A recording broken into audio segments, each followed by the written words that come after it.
Hello and welcome, there. everyone, to another session of Marvel Multiverse, the Cataclysm of Kang. Hope we're all doing well. Hope we're all having a good Saturday or Sunday or whatever day it is. Maybe it's a Monday. Who knows? Maybe we have people watching in the future.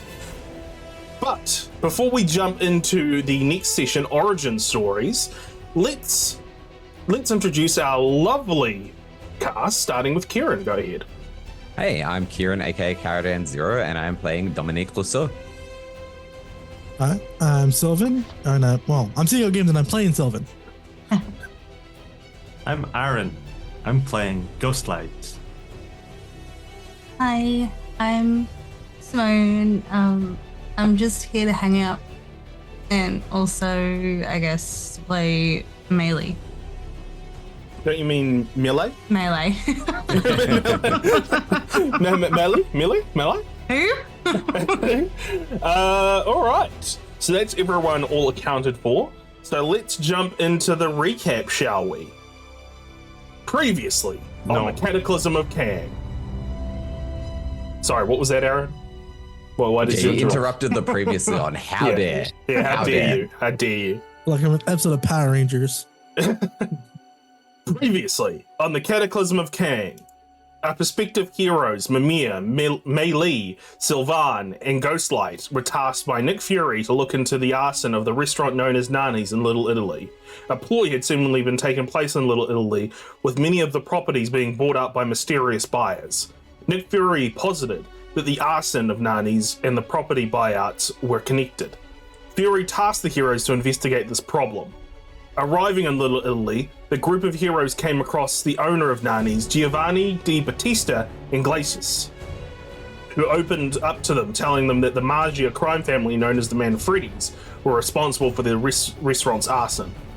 The heroes were then pointed towards the restaurant Pranos, where the Manfredis were said to hold court. Arriving at Pranos, the heroes discovered that the property too had been sold, but activity could be seen inside. They were soon ambushed by Manfredi goons, who they were able to beat. The group of heroes then decided to sneak into Pranos, so they found more Manfredi goons inside. In the courtyard, there were crates of strange technology. Sneaking into Pranos, the heroes found themselves going to the basement, where there was a sight that was beyond belief. In the basement was a number of technicians manning consoles connected to a platform where a small portal was floating in the middle of the room. Using the machine telepathy, Mimir communicated with the machine to discover that it was a multiversal teleporter created by the organization known as Hydra. The heroes were discovered as a group of travelers came through the portal, Madame Mask with 4 Hydra goons. Madame Mask ordered the Hydra goons to take out the heroes, while also ordering the technicians to prepare the big portal. A battle ensued where the heroes were able to overcome the Hydra forces. With the situation under control, they gathered the remaining technicians and questioned them about what was happening. The technicians revealed that a number of weeks ago, Hydra from another world broke into the Pranos basement, where they made a deal with Madame Mask to open a stable portal between the worlds. The heroes phoned up Nick Fury to inform him of what was going on. However, during the phone call, there was a loud noise heard in the courtyard. The heroes would go to the courtyard where a much larger portal was opened. They would see a figure emerge and fall, a very badly damaged Steve Rogers, Captain America. This Steve Rogers from the other universe warned the heroes that that Hydra was planning to destroy everything in this world and in his world and their world before falling unconscious. The heroes did not have much time to ruminate on this, however, as more figures would arrive. Madame Mask with more Hydra goons. Combat began as the heroes faced against Madame Mask and her cadre of Hydra goons. During the combat, Steve Rogers would come back to consciousness, warning the heroes that someone named the Crimson Surfer was coming through and needed to be stopped. In response, Madame Mask shot Steve Rogers, killing him. During the combat, a crimson silhouette was seen pressing through the portal, presumably the mentioned Crimson Surfer breaking through to this universe. After a hard-fought battle, the heroes were able to defeat Madame Mask and the Hydra goons, as well as shutting down the portal, preventing the arrival of the Crimson Surfer. With the battle won and the day saved, Nick Fury arrived and received a report from the heroes of what transpired. Iglesias told the group that they are local heroes and are always welcome at his restaurant when rebuilt. The heroes were also awarded the warehouse on Pier 36, which would be their new headquarters. With a day saved and a new superhero group formed, they pulled out of the scene to the Manhattan skyline. Having successfully prevented an incursion from another world, what does our heroes do? Let's find out in the next issue of the Cataclysm of Kang. Oh. So, Hey. how are you all doing? How are you all going? Hello. Yeah. Hi. It's nice to meet you. Hello. Hello. All right. Let's actually Bonjour. kick in. Let's actually My kick first into time the here. game. now. Hola, ¿qué pasa? Welcome, true believers. Today we find ourselves in New York City, the Big Apple, where we are following a group of new superheroes in the city. We have seen the spectacular origin of this new superhero group, but we've yet to see the thrilling ways in which the paragons of good have found their powers or ways that they join the superhero community. In today's exciting issue, we'll explore these thrilling origins for our prospective heroes. The panel opens on Pier 36. We see ferries cross the East River as the salty air wafts over the wharf. It is a bright, sunny day over New York as we see the dock workers busy at work at their docks in Pier 36. However, we are not here to see New York's blue-collar workers. The panel shifts over to a lone warehouse within Pier 36, an unassuming building of brick and concrete, hiding the new headquarters of our group of heroes.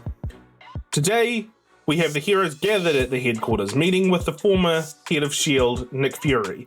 What fantastic encounters will our prospective heroes find themselves in today? So, before we jump into the conversation with Nick Fury, I want to know, it's been 2 or 3 days since the incident at Little Italy. What would have the group done with this headquarters? Like, how's this headquarters looking is what I'd like to know. And you can all decide that between yourselves, but I'd just like to know if you've done anything, or maybe you haven't done anything at all. I'm going to say Mimir has, and you can obviously give the final say on this, but Mimir's persuaded Nick Fury to get like a solid internet connection. And he's like sort of set up one corner of the warehouse with, computers. He's got like a server rack there. He's basically set it up so that he has solid internet access. He can do his any sort of online research that he needs to do. Yep. Someone's definitely focused on trying to get a cafeteria set up or a kitchen set up. That's been his main goal. He's just like calling Nick Fury, like, hey, we need to get 2 fridges in here. We need to get a coffee table, like espresso machine, and a good one, not a cheap one. Don't cheap out on this espresso machine. It's very important for our work. Just focusing on that. Very well. What else? Is there anything else that any other amenities? Fleet would have like a impromptu obstacle course / like parkour training section of the warehouse where he trains his agility and his reflexes. Mm-hmm. Meili would throw her weight behind the espresso machine request. Because same. And then she would also, close to her siblings in like stark contrast to their little corner, she would have set up like a beauty mirror with lights around, like a fully backlit mirror with, cozy little, like, I'd say that there'd be like botanical elements in terms of like, it's got like, lights, it's got leaves, it's got, it's just cute, it's aesthetic, it's a nice little area, and comfy. Can I jump in almost on this? Yeah. Do you have like a live plant? Yeah. It suspiciously keeps being moved from one side of the desk to the other side, to the far side from where Mimir's setup is. And so if you sit down and do your makeup and like put it back, it will find its way back to, it's on the far side of that desk now. Yeah. Obviously. But it keeps going back to its spot. And yeah, it'd just be like cozy. And there'd be like, I guess, Because she picked up a couple of weapons, so there'd be like a couple of like odd weapons next to her makeup brushes. Like just in there as if they're blending. So let's say we start things off with Mimir at the computer consoles, Sylvan setting up the espresso machine that just arrived this morning, Ghostlight doing the acrobatic course, the athletics course, whatever you want to call it, and Meili is moving their plant back to confused as to why it has moved once again. But Nick Fury arrives. He is wearing a long trench coat, a dark trench coat. He's got his eye patch, obviously, and goatee and bald man, shaved head. And does anyone greet him, or does he just come in and gather you together? I think he'd come in and gather us together. Yeah. Yeah. I think that we'd all be sort of absorbed in our own things. Yeah. So he'll do that. He'll bring you all. He'll come up to you all and bring you all together, and he'll say, "Well, how are you finding the place? I see that you've already kind of made it your home." Our home? This is not our home. This is just where we will be spending some of our time. It is adequate. Thank you. That is okay. That is no problem at all for the heroes of Little Italy. I thought it's been a few days, and I thought it'd be prudent for me to debrief you on the situation as far as I know it. As you all know, a force invaded from another world. We have dubbed this world Earth 56438. We don't know. Is enough Earth before this to. Is it a classification system? Is it Earth category 5, subcategory 4, etc., etc.? There are plenty of Earths. The eggheads are the ones who came up with the name. Mimir, I think you would like these kids. I think so. It's very complicated. It's very complicated. I believe our Earth is called 616.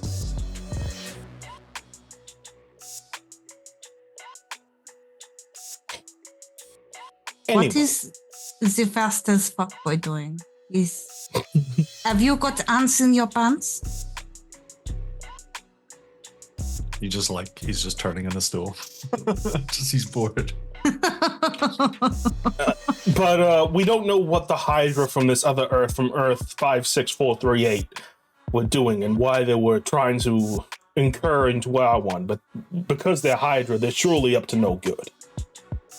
And hopefully, I don't think it's the last we've heard from them, but hopefully it is. But who knows?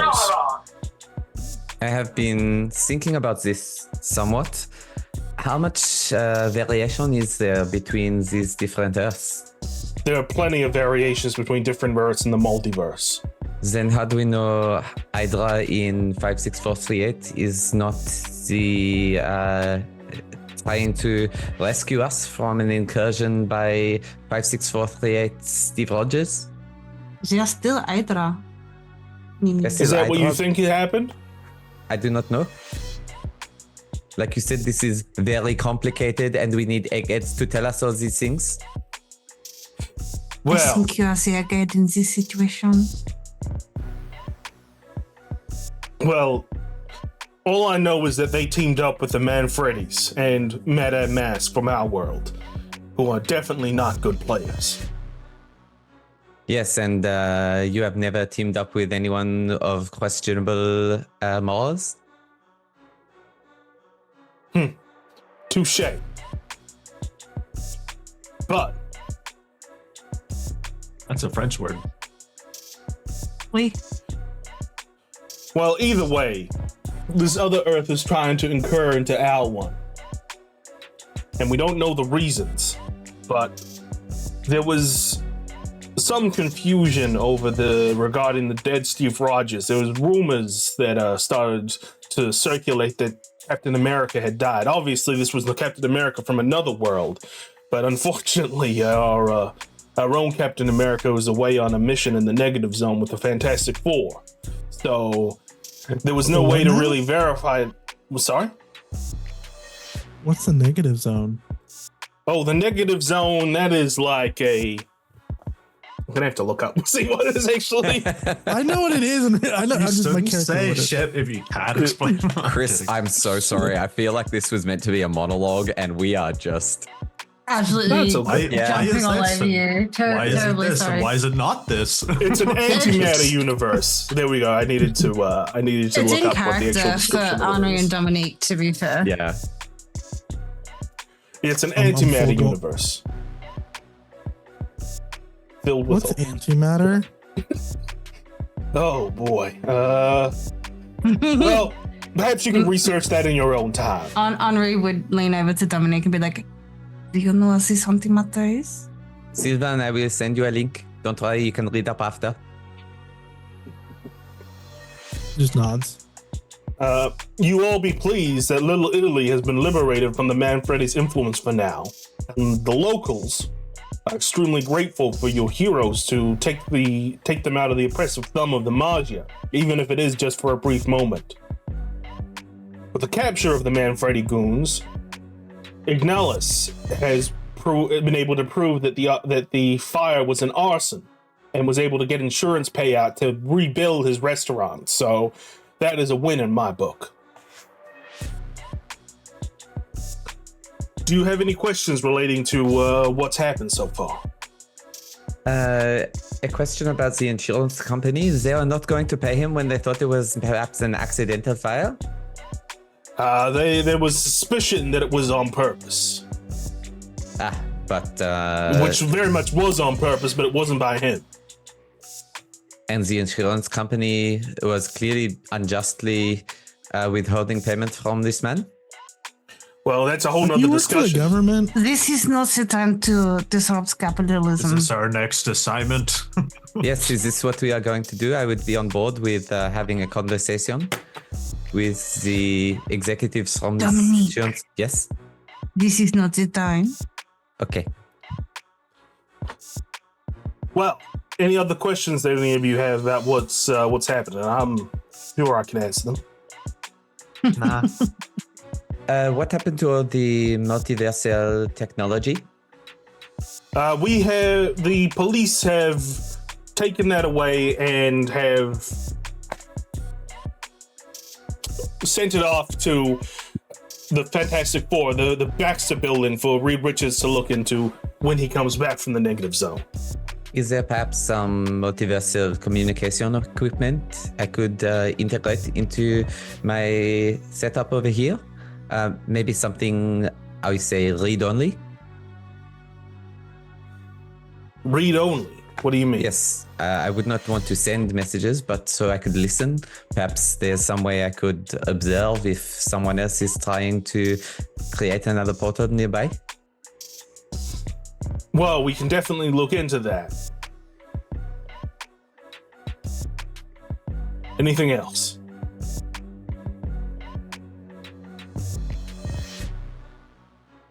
How much influence do you have in the cosmetics industry?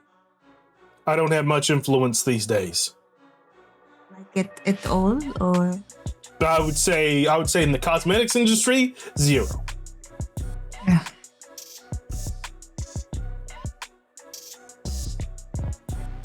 Okay, well, if that's all, I'd like to thank you all once again for being the heroes of Little Italy, and I've left you a little parting gift, something to help you out during your superheroing days.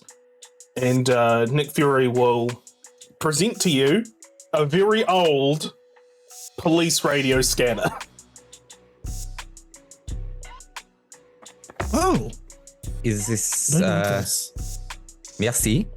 Does this have some sort of historical significance? Is this perhaps the first police scanner used in the United States or something of this No, nature? it's just a police radio scanner. And is So that you can hear this it factory intended to be starting a museum as a front? No, this is just so that you can hear when crimes are taking place and you can go and intervene. Mimir is gonna like roll over to his setup and press a button, and there's like already monitoring and like filtering and Virtual.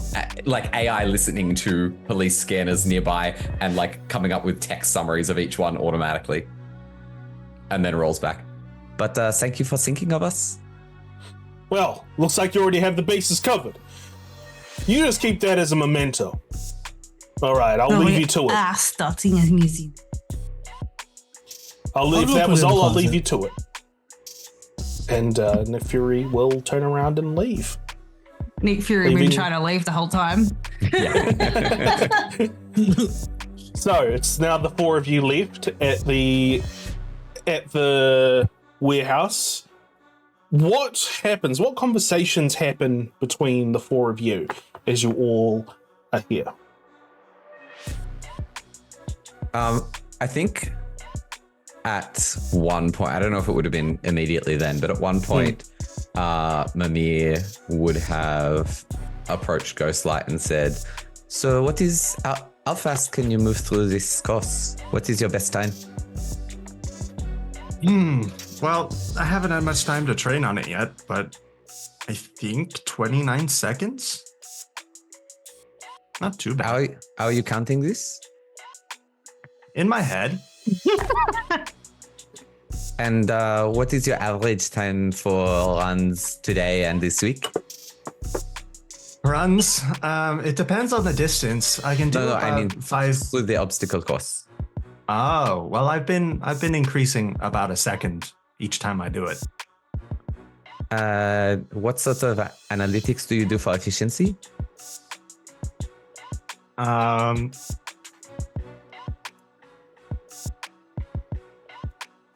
Do you have a camera to record your runs? No, that would be counterintuitive, right? Secret identity.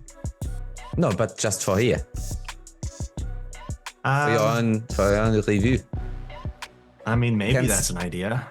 I can set this up. It will record you go through the runs.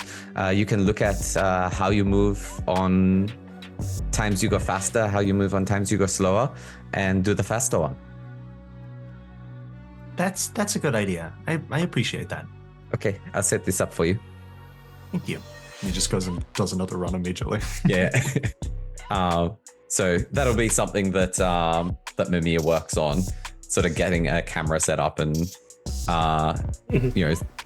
starting to work together as a team. And I guess Ghostlight could do a run and he comes back. What would Ghostlight say when he? 28 seconds. And you see, in these 3 frames, it's very hard because I only have the webcam that I had here, but you can kind of see you step out to the side on this one, and it saves you time because you can come around this corner quicker. And my movements are a little bit tighter on that turn. And then there I do the flip slightly quicker, but that adds up if you continue to do it. But how did you get to be so fast in the first place? It's just it's a lot of practice. I know when I was young, I just sort of was able to react to things very easy. Like a football being thrown at me, I could catch it quicker than most. I could run slightly quicker to hit a touchdown. I could hit a baseball just that little bit cleaner. Those kinds of things, So I just kept doing it, and here I am. There was nothing Why? that sort of happened that made you faster? No, I mean, the first time I really noticed it was there was a couple bullies in my old school in middle school, and I mean they came up behind me, and before they could even hit the punch, I was able to dodge out of the way just pure instinct alone. It felt very natural to me, Still got my ass kicked, but I mean, I dodged that first one. Yes, I know what it's like to be bullied. But you don't have maybe a friend or a big sister? No, I'm an only child. Just me and my mom. Well, I shouldn't tell you. I shouldn't tell you that. That's secret identity stuff. Whoops. Your secret is safe with me. I'm still wearing the domino mask, by the way. Just at all times. What about you? Marcia has always looked out for me. If people try to bully me, she will be there. And the camera just pans to her having a really animated conversation about something clearly like the coffee machine. Yeah, like stupid, like popular girl shit, like cheerleader nattering. Just like filming a Snapchat. Yeah. Yeah, must be nice to have family like that, always there for you. Yes, most of the time. In the background, you just see Sylvan walking into the deep freezer. Just one hand in it, just walking in casually. Yeah. So, would Mimir talk to Ghostlight about how Mimir and how Dominique and Henri got their powers? Yeah, I think so. I think probably sort of go and talk a little bit more about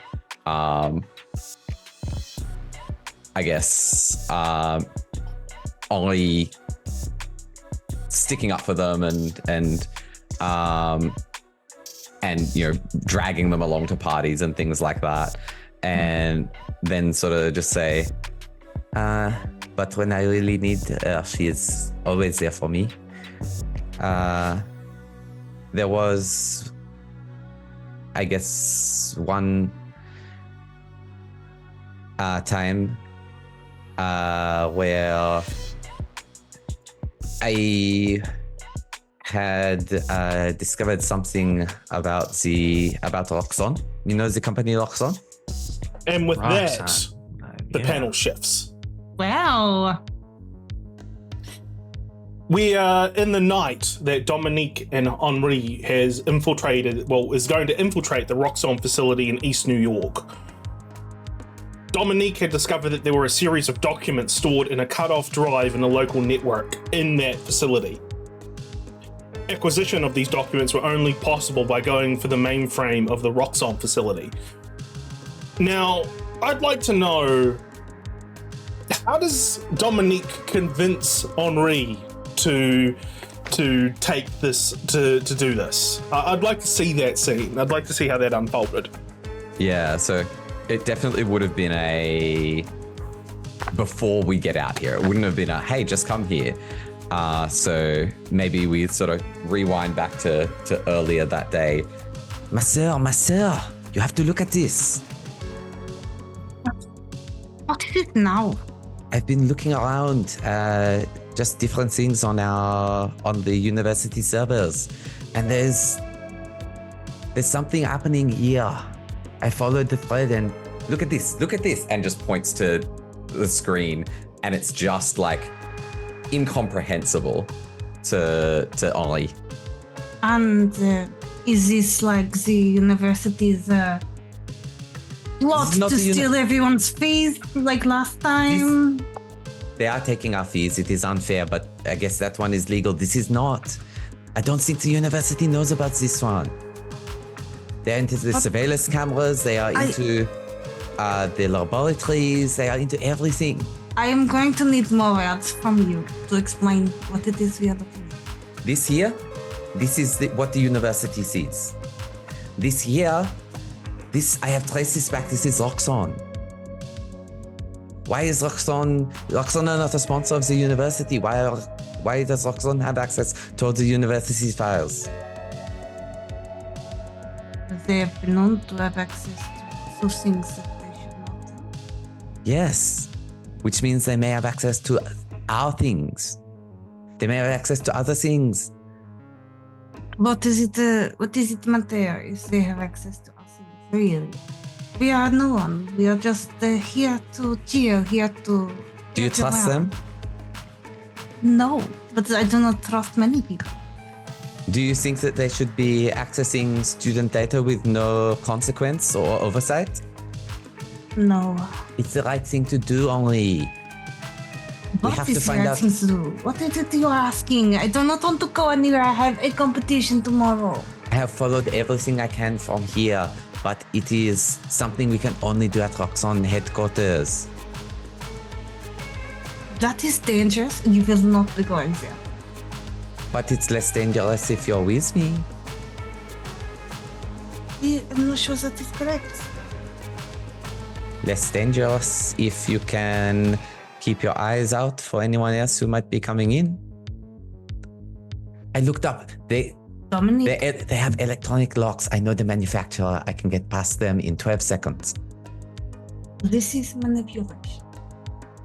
It will be easy. We will go in. I will download some files. We will walk out. We are gaslighting, gatekeeping very possible. I will get into your Sephora account and add extra loyalty points. How many? Enough for you to get free delivery for a year. Will you look at these limited edition palettes that I've been trying to find? I can try. Fine. Okay, I will. I'll find it for you. Fine. All right. Okay. So, with that, the duo head off to East New York, where the Roxxon facility is. Now, what I want to know is how did two college-aged people make their way into a guarded facility? There is CCTV cameras everywhere. There is roaming guards. What's the approach? I think Black casual. fly casual. Okay, I was thinking we'd go around towards like a delivery entrance or something like that, and sort of walk up and wait for guards, there to be like a gap between the guards. Yeah. Very well. That's what you do. Maybe looking for like if there's a truck parked near a security camera, sort of use the truck as cover, that sort of thing. So that's what you do. So you make your way into the facility and you follow the blueprints that you were able to download to find where the server room is. It brings you through a lab, a giant lab that has a whole bunch of different vats in it. One of the vats is glowing an amber color and another one is glowing a green color that you notice, but you don't take much more mind than that. You make your way through the facility until eventually you find yourself in the heart of the mainframe, which is there are server racks everywhere, and you plug in your laptop to access what's on there. And what you find is that Roxxon has a connection with the university by talent scouting, let's say. Talent scouting potential people to join their organization. But what you discover is it's not just the Roxxon facilities here. There are Roxxon facilities in other realms that have mining operations that they're talent scouting for. And you also discover that they have been reverse engineering destroyed alien technology to build self-replicating nanobots with a sophisticated AI with intents of weaponizing it for sale to criminal enterprises. So that's what you discover. Is there anything that you say to Henri when you discover that? Merde. Henri? I think maybe coming here was a mistake. I thought this would be just scraping our data to sell to advertisers or to do advertising. This is weapons manufacturing for sale to criminal enterprises. Dominique, if we die, I will kill you. Yes, I know, but remember how you are my big sister, and it's time to protect me and get us both out of here? I will still take you with me.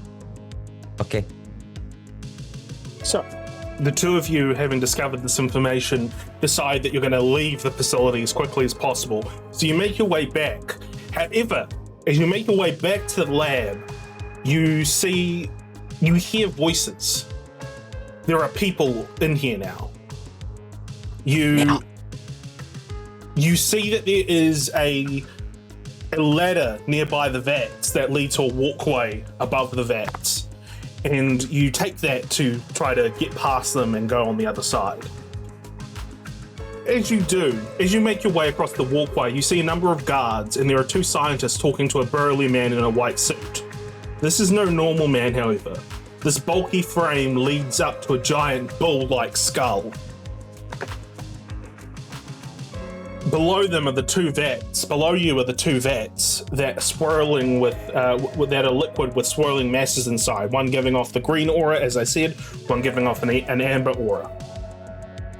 One of the scientists says, "Mr. Ager, we have developed 2 strands of nanobots for Project Phosphorus. Codename UX305 from the derelict xenotechnology we acquired, and IH01 from the nanobots Grat from Gamma Energy.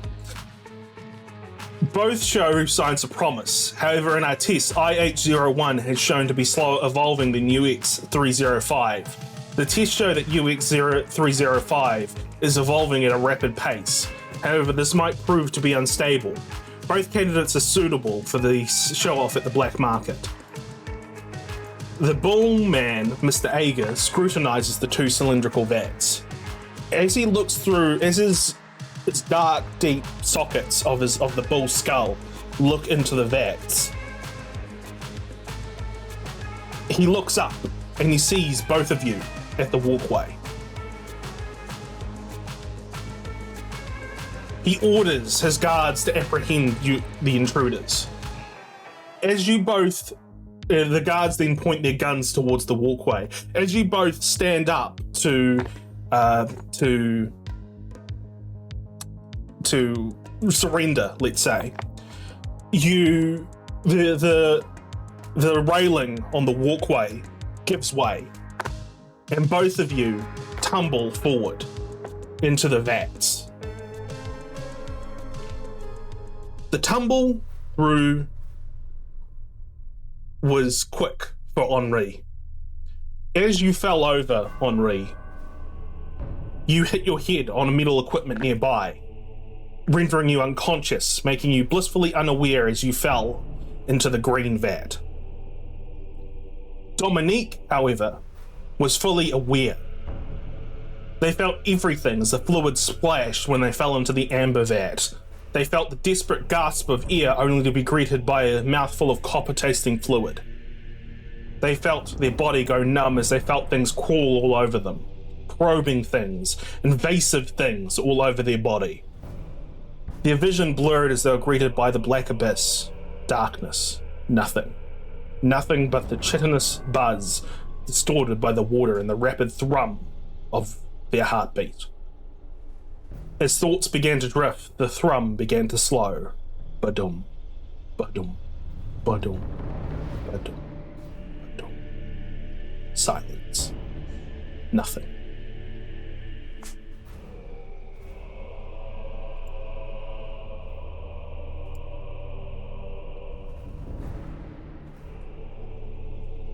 Repairing. Rebooting. Communal life function cease. Procuring. Simulated. Greeting/acknowledgement/learning. From there is energy made. From life is information made. Life ends. Information is forever. We are forever/outside. Ever/beyond ever. We are dominion. We are phalanx. You are linear. We are not. You are simple mind/morsel/atom. Community error. Not big enough. New information DC requires a resource worth and consumable. Converting to post-human. Armor known as Simone.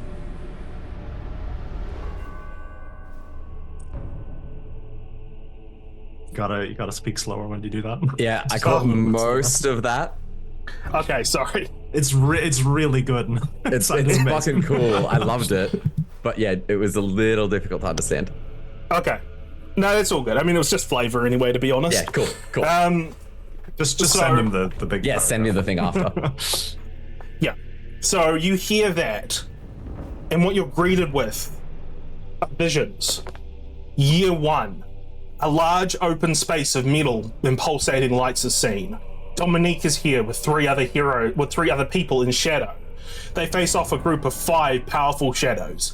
At the back of this 5 is a being of immeasurable godlike power, consuming. Year 10. We see New York as a number of ships are dotted across Manhattan's skyline. The panel shifts forward as a squad of heroes stands in Times Square, looking up at the sky as these vessels are over. Within this group of heroes, we see Dominique in sleek spandex, amber machinery and circuitry crisscross over their body. Year 100. A gathering of hooded figures in what looks to be a futuristic technological church. At the front is the deacon of the church, who is a spindly figure that is adorned with hoods and tattered robes. The deacon is presented a small human baby. A small spherical object floats near the deacon and shoots a beam at this baby as the baby begins to wail, and the baby's skin is transformed into what looks to be technological circuitry. Within this crowd, under a hood, watching all this, is Dominique, who looks more machine than human at this point. Year 1000. We see Dominique, however, looking completely different. Their hair is gone and they are completely bald. They are now covered with slick blue skin and their eyes are dark pits of black tinged with red. There is a strange circular symbol tattooed on their face. They stand alongside a group of similar looking individuals. They all look toward the sky, arms outstretched as an oily blob floats in the sky, highlighted by amber circuitry patterns. Ascension.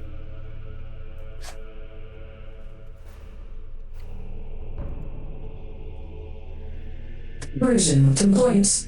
Assimilation successful. So that's what you see, Dominique. That's what you saw when you went into the vats. While Dominique was assaulted by these strange visions and voices, Henri experienced something rather different. However, their memories of this are very hazy. It's like a dream that you know, but on the tip of your tongue, but it just can't come. Visions of a barren laceland come to fore. A large pulsating rectangle of green, something called the One Below, whispering in Henri's ear. But that's all that comes when Henri tries to remember their time when they fell in the vat.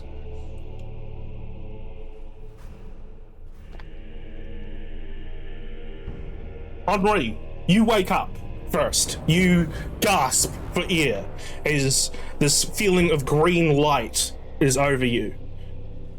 You find yourself moving on a conveyor. You look and you see that Dominique has passed out next to you, barely breathing. At the end of the conveyor belt is a large furnace that you are barreling towards. What do you do?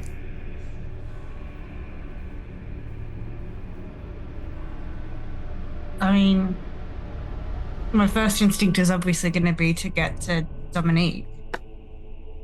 As soon as possible. Did you say they're on a separate one? No, they're on the same one. They're on the same one. And can I see the floor from where I am? Yeah. And is it safe enough to get to the floor? Safe enough to, yeah. Yeah, definitely. Yeah, cool. So yeah, it would be my instinct to basically to grab Dominique and drag them off of the conveyor belt to the floor as quickly as possible. Cool. Yeah. Cool. You were able to do that, and actually Dominique you're in the middle of your visions that you're having when suddenly you feel jolted out of them as you both roll and tumble onto the ground away from the furnace, and you wake.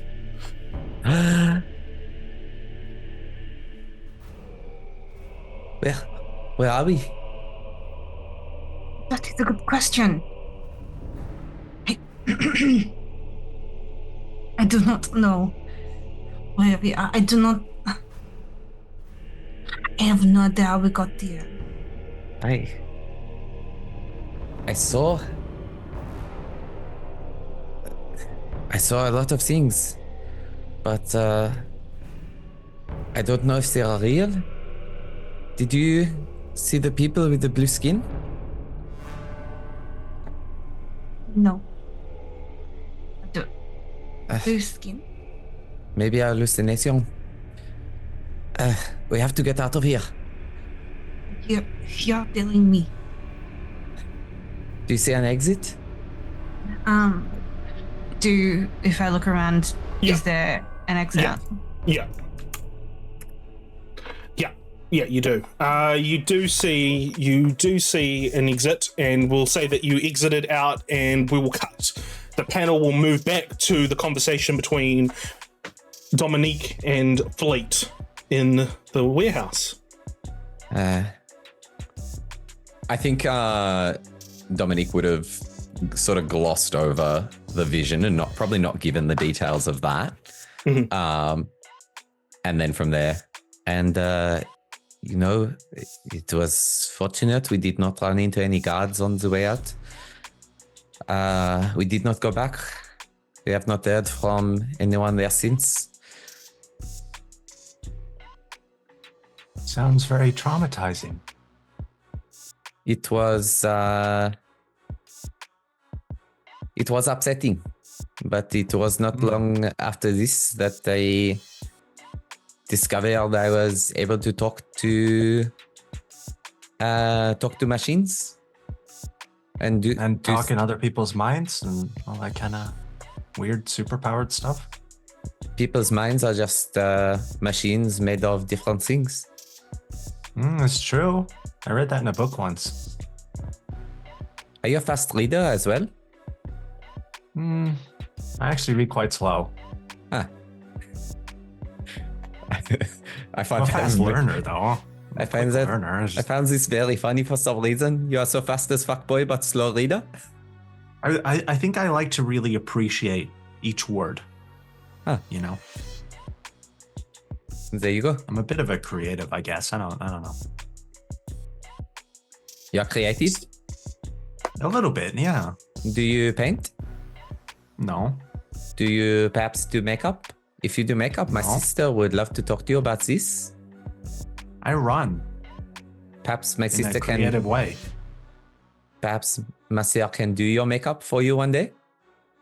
I mean, maybe. I had a girlfriend that did that once. It was fun. It is fun. I'm learning, but Henri is much better at this than me. She seems like the type. Yeah. But anyways, I run creatively. You run creatively? Like parkour? Yeah. Parkour, yeah, exactly. That's what this course is for. Kind of, I guess. I tried this once. I fell over. I almost broke my wrist. I don't think this is for me. He doesn't put his hand on you, but he sort of like does the shoulder gesture and goes, "Yeah, you shouldn't run." Yes. I'd like to know: does Fleet? What drew Fleet to become a hero? Was there an inciting incident that caused Ghostlight to don the hood and cowl? I think it's what we talked about. The bully situation. I think that was probably the earliest time that he sort of realized he doesn't like bullies, and bullies are everywhere. And so whenever he sees a bully, be it a thief, be it somebody trying to fight somebody else for an unjust reason, that's a bully in Fleet's eyes. And so he'll 100% step in the way of that just for the sake of it, you know. Okay. So what you're going to share with, after Dominique has shared their origin story with you, what you don't exactly have an origin story per se. So what you share with Dominique is you share a night that you were out crime fighting. A night that kind of showed that not everything is as simple as black and white and what it seems on the surface. The panel opens on one of the nights that you were on patrol. You scour the rooftops of Manhattan looking for potential sites of crime. However, as of late, Fleet could not shake the feeling that you were being watched. The shadows of the alleyway seem to exude a foreboding sense of dread that you felt that eyes were in those shadows. But each time you shrugged this off, finding yourself alone on the rooftops. It doesn't take long until you find a crime within the city. A shrill scream in the distance draws your attention. You find yourself bounding between the rooftops before finally spying on the screen. A big burly man is stood before a woman in an alleyway, sinister intentions in his gait. How do you approach the situation? So I'm on a rooftop, right? Yes, yeah. Fleet would sort of watch for a second, and then I think relatively quickly he would try and scale down a fire exit as quickly as he could to get to where the crime is happening. Yep. So you do that with ease, as you are very versed in parkour and whatnot. You make your way down what do you say when you reach the two?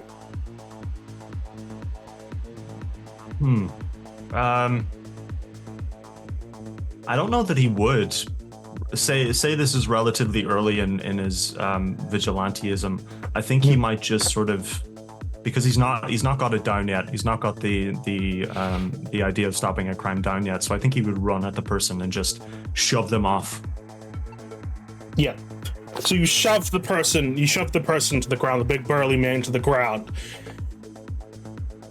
Do you say anything to the woman after you shove the person to the ground? They very easily fall to the ground. There's no resistance at all when you shove the big burly man to the ground.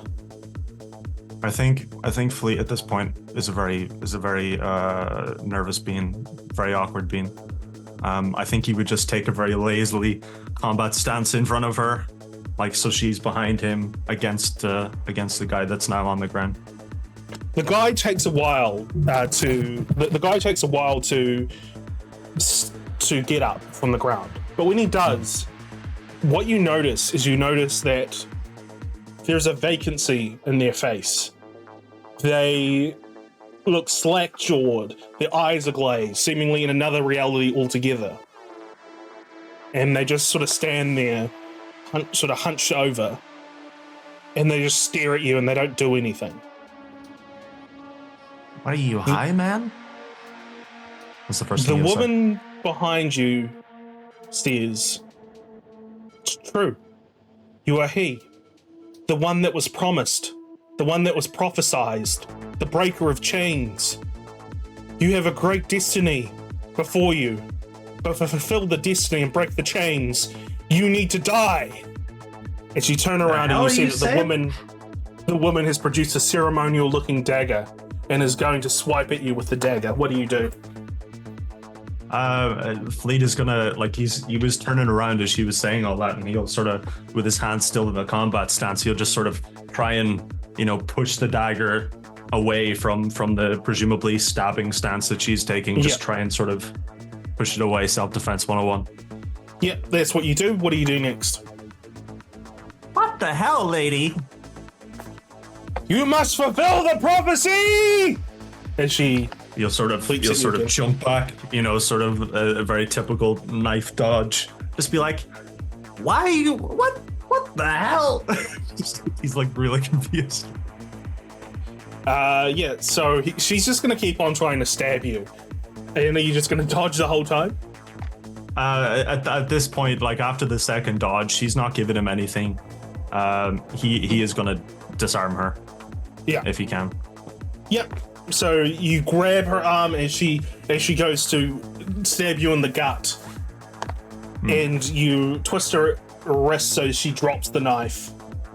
And and then I just sort of like kick it away so that she can't just pick it back up again. You've got hold of her wrist, and she's wincing in pain as it's kind of twisted. And but that wince of pain makes way for laughter, and she says, "Oh yes, you are glorious. You are absolutely glorious. You will make a great promised one. Breaker of chains." You're crazy. And he'll sort of like, take her down and have her on the ground and hold her arm back so that she's just like unable to move. As you bring her down to the ground and immobilize her, you hear a crunch. And suddenly she begins foaming from the mouth. What the hell? And she dies. Lots of confusion. He's like, lady? Did I kill her? He just like turns back to the vacant man. The vacant man is still looking out vacantly and not moving at all. He'll sort of in confusion sort of let her go, step back a little bit, maybe move over to him and sort of like, shake him a little bit and be like, dude? Doesn't respond. What the hell? And at that point, he'll sort of like take out his cheap ass burner phone that he had bought a couple months ago and never had to use, and he'll just dial 911 and give the address and just sort of like like drop the phone in the alley and just sort of like walk away like what the hell? Yeah, and that's when the panel cuts back to the warehouse after Fleet told this weird interaction to Dominique. Do you think I killed her? I have no idea what happened that night. I still don't. I don't think you can kill someone just by pushing them to the ground. If maybe she had a pre-existing condition. Unless she banged her head? No, she definitely didn't bang her head. Well, she might have before I interacted with her, but that's here or the other.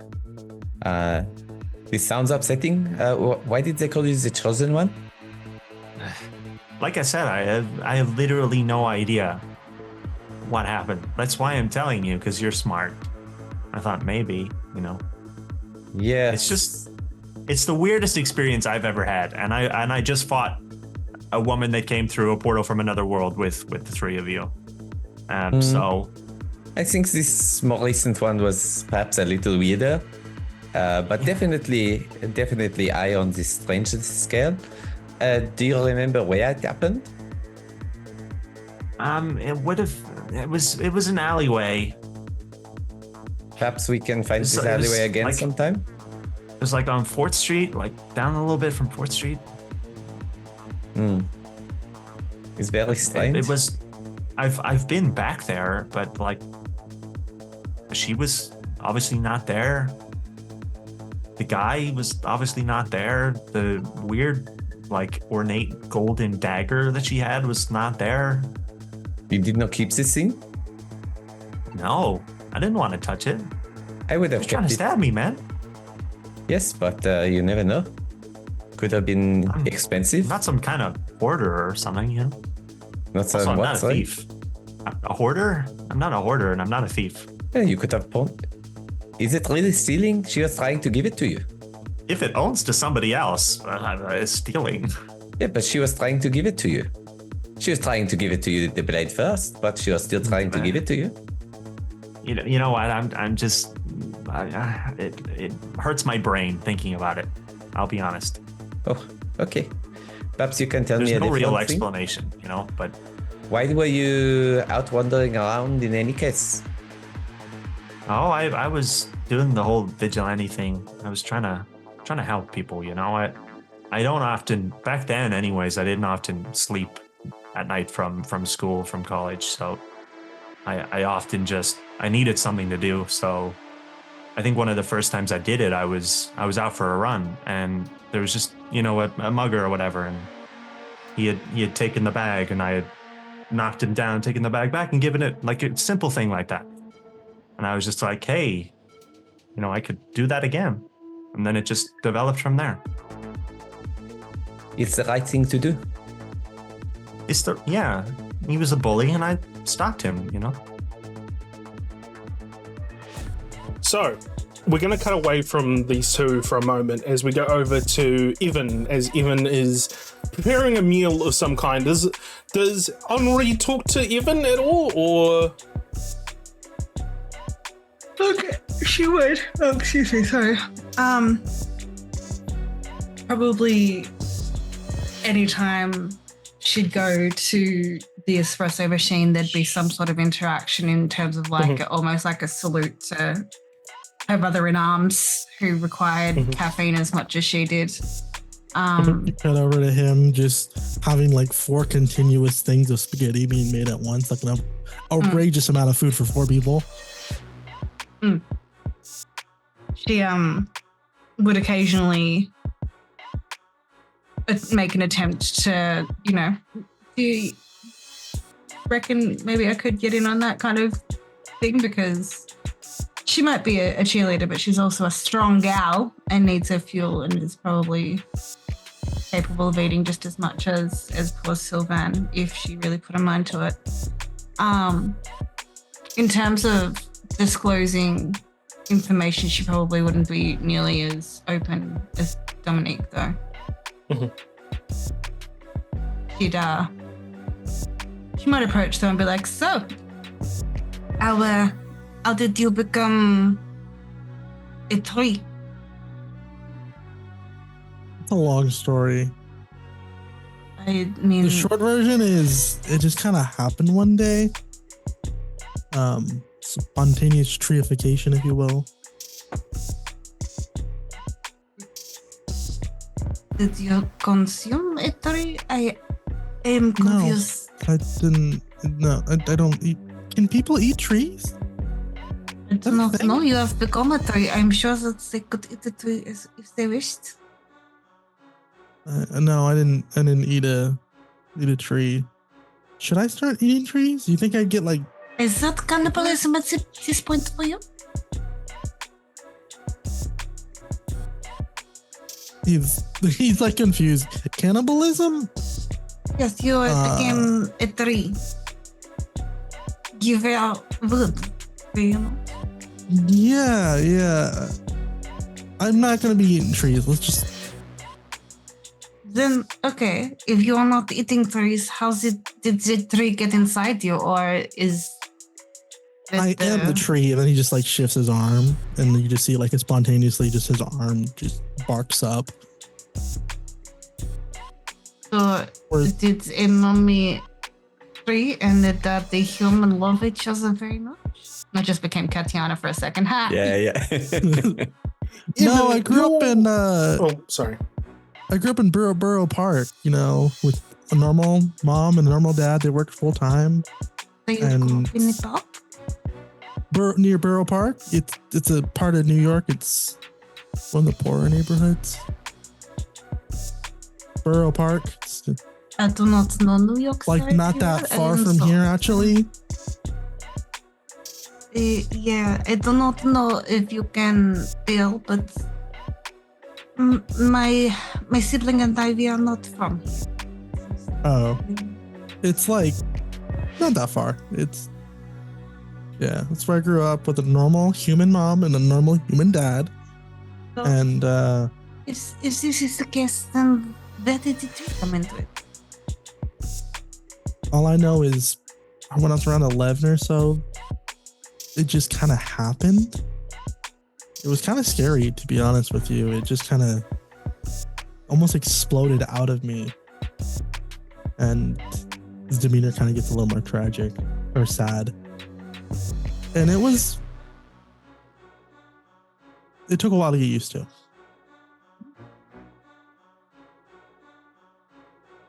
Well, I mean, it is coming very young. It was so hard, but yeah, no, it's definitely something I've had to learn to embrace, and I almost feel obligated to protect people. You know, if you can, why are you they're given a gift. I'm not really sure how it happened, but if you're given a gift and you don't use it to protect people, then it's almost like if you don't stop the bad things, it's kind of your fault. I mean, I suppose that I do use my gift, if that is what it can be called, to protect my sister. Yeah. But aside from Dominique, I have very little interest in letting others adults. So, Evan, you don't know why you can turn into a tree. There's no but idea. There is an event that happened that added a small piece to this mysterious puzzle. An event that happened. This particular event is one that happened in probably I'm going to say 2 or 3 years ago. This particular event I'm thinking of has happened. So even you have these recurring dreams. You see the inside of a bubbling tank through blurred vision, a man clad in red armor talking to you beyond a glass wall, fire and smoke filling that room, falling, a swamp, a red ball bouncing on grass and then falling into the marsh to be consumed by the swamplands. That's what you see in these dreams. And then you always wake up. You've had these recurring dreams ever since you were a child, and you never knew what these meant and why they returned to you as often as they do. And you knew you were special ever since your second form manifested itself. Perhaps the two are connected. It never really mattered because you could never really build those connections. For this particular night, it doesn't matter too much, as it's movie night tonight. A weekly ritual that you've caught up with as of late. I'm curious to know what movie would Evan be going to see at the theaters? What movie in the theaters? Probably the new Kung Fu Panda movie. Okay, new Kung Fu Panda movie. Very well. The new one that just came out, yeah. So yeah, you're getting ready for that, and you make your way to the movie theater on your green moped, and you find yourself alone on the street in Manhattan. As you're driving down the street, a humming sound is heard, softly at first, but grows in intensity. A beam of light shoots down from the sky at you, and you feel yourself following you as you're being trailed down the road. As you speed forward, you feel yourself being pulled up.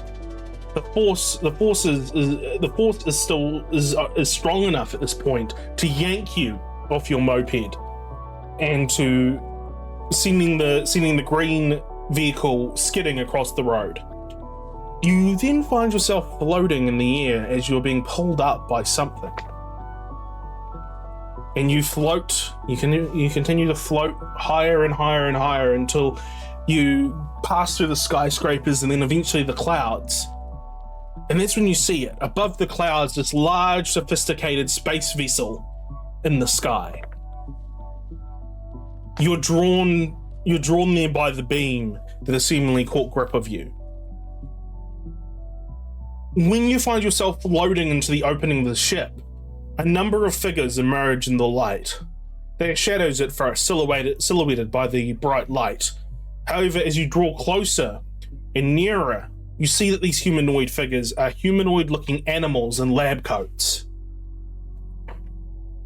Before you can process any of this, one of the animal men reaches forward. Myself. I'm trying to wake up. Before you can process any of this, one of the animal men reaches forward and plunges a syringe in your neck, and you drift off. Floating. You feel like you're floating. And your first sight after things went black is inside a bubbling tank. Is this another dream? This is different, however. You can feel your body floating in a tank. Loud clanging boots can be heard as a door opens. A crimson figure emerges, flanked by two animal men in lab coats. This crimson figure, it looks to be armored. They look at you up and down, and they say, Fascinating. I did not foresee this evolutionary step for this subject. This must be due to the accident. But how? The crimson figure posits to themselves. They look directly into the tank as Evan remains floating. The figure presses a button on the console nearby and it drains the water from the tank, collapsing you to the ground with this tank. As you recover on the ground, the crimson figure kneels to be eye level with you. Tell me, subject, how did you attain this form? It looks at him like, Iron Man? No, I am not Iron Man. Far from it. Where am I? You're in my ship, but you have got to answer my question. You do not need clothes here. Feel a little exposed. More ways than one. And then you just see Subject, how did you attain this form? What form? I don't know what you're talking about. This form, as he points at you. He's just like looking at his hand like, just me. Subject does not know how he attained the form. Interesting. As he turns to the lab, to the animal scientists. Much more testing will need to be done to figure out why this form was attained. Testing? No, I'm not very good at the tests. Those are not, no. Algebra, I had to take like 3 times. No testing. The testing will be conducted by myself. You will not be participating in it other than donating your body for the cause.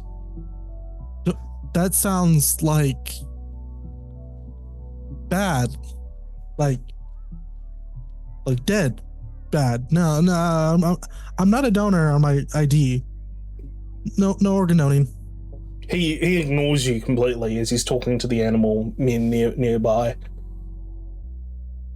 And he looks at you and he says, "You must be very confused, subject, but I will give you this one bit of closure. I am what you would call your god, your father." You're not Jesus. You don't look anything like Jesus. I created you, subject. He just looks at him confused.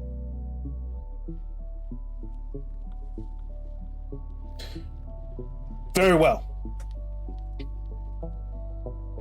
I am going to... He doesn't actually say anything. He just says, "Prepare the subject for dissection. I need to figure out what caused this genetic code to evolve in such a way." As he pushes a button. He internally starts to kind of panic a little bit and starts looking for a way out. He pushes the button on the console as the water fills the tank once more. And as the water fills the tank once more, you feel yourself drifting in and out of consciousness. As you have this thought of your imminent doom in your head. But I just start growing. If I can, I'll try to just start growing to break the chamber, if possible. Okay. Yeah, sure. So you start to grow and grow and grow and grow. And as you do, the figure, the crimson figure, scratches their chin and they say, "Fascinating. Subdue him," and the figure walks out of the room. And you grow and the tank breaks as water spills everywhere as you're rearing for a fight. These animal men come at you. What do you do? Do you just bat them away? I just straight up vine grip them and just knock them one into the other one. Yeah. Just grab them and just throw one to the other one. Cool.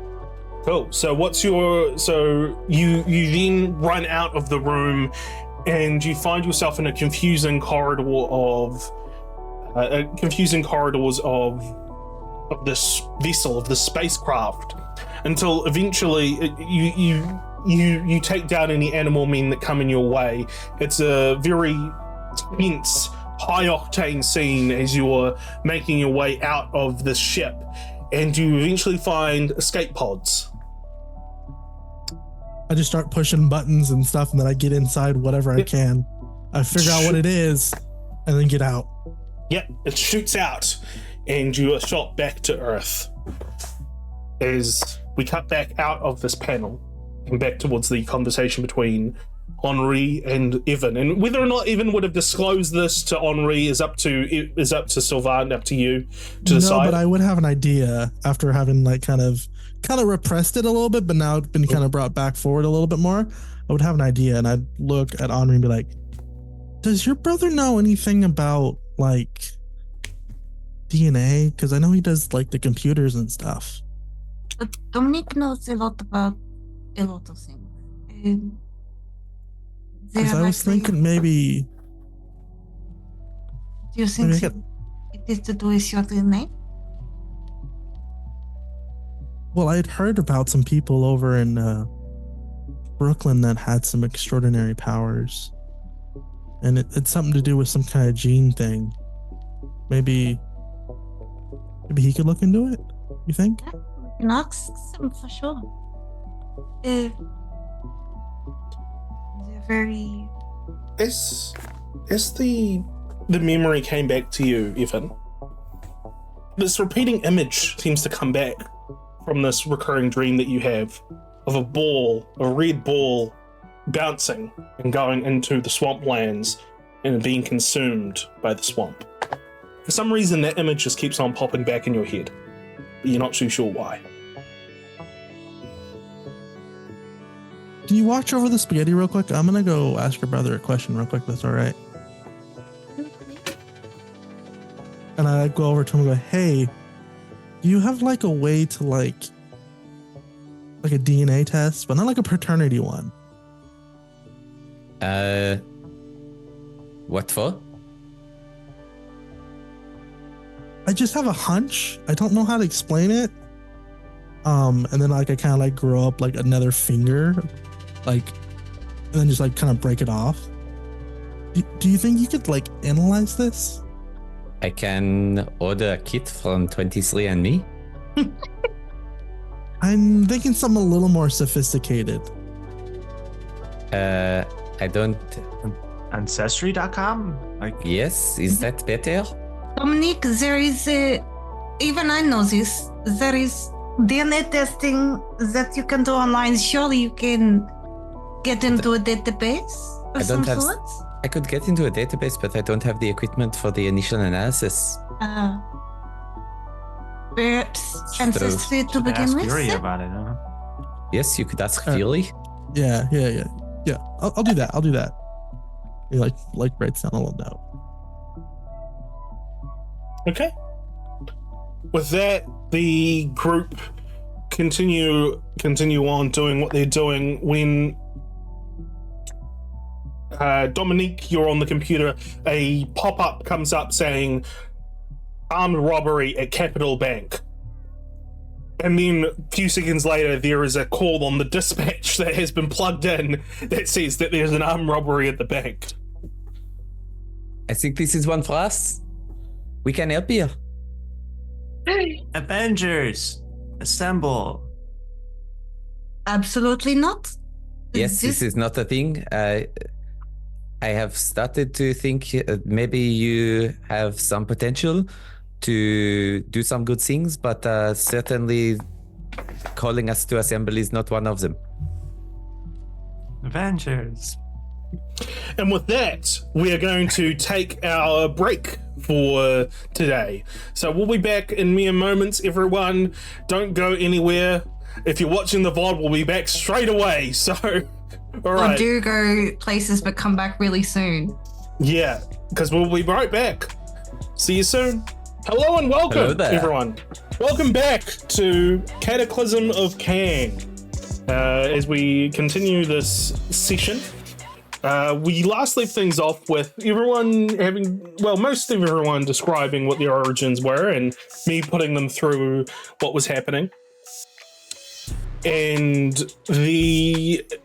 what happened at the end of that was there was a call that there is an armed robbery happening at Capital Bank.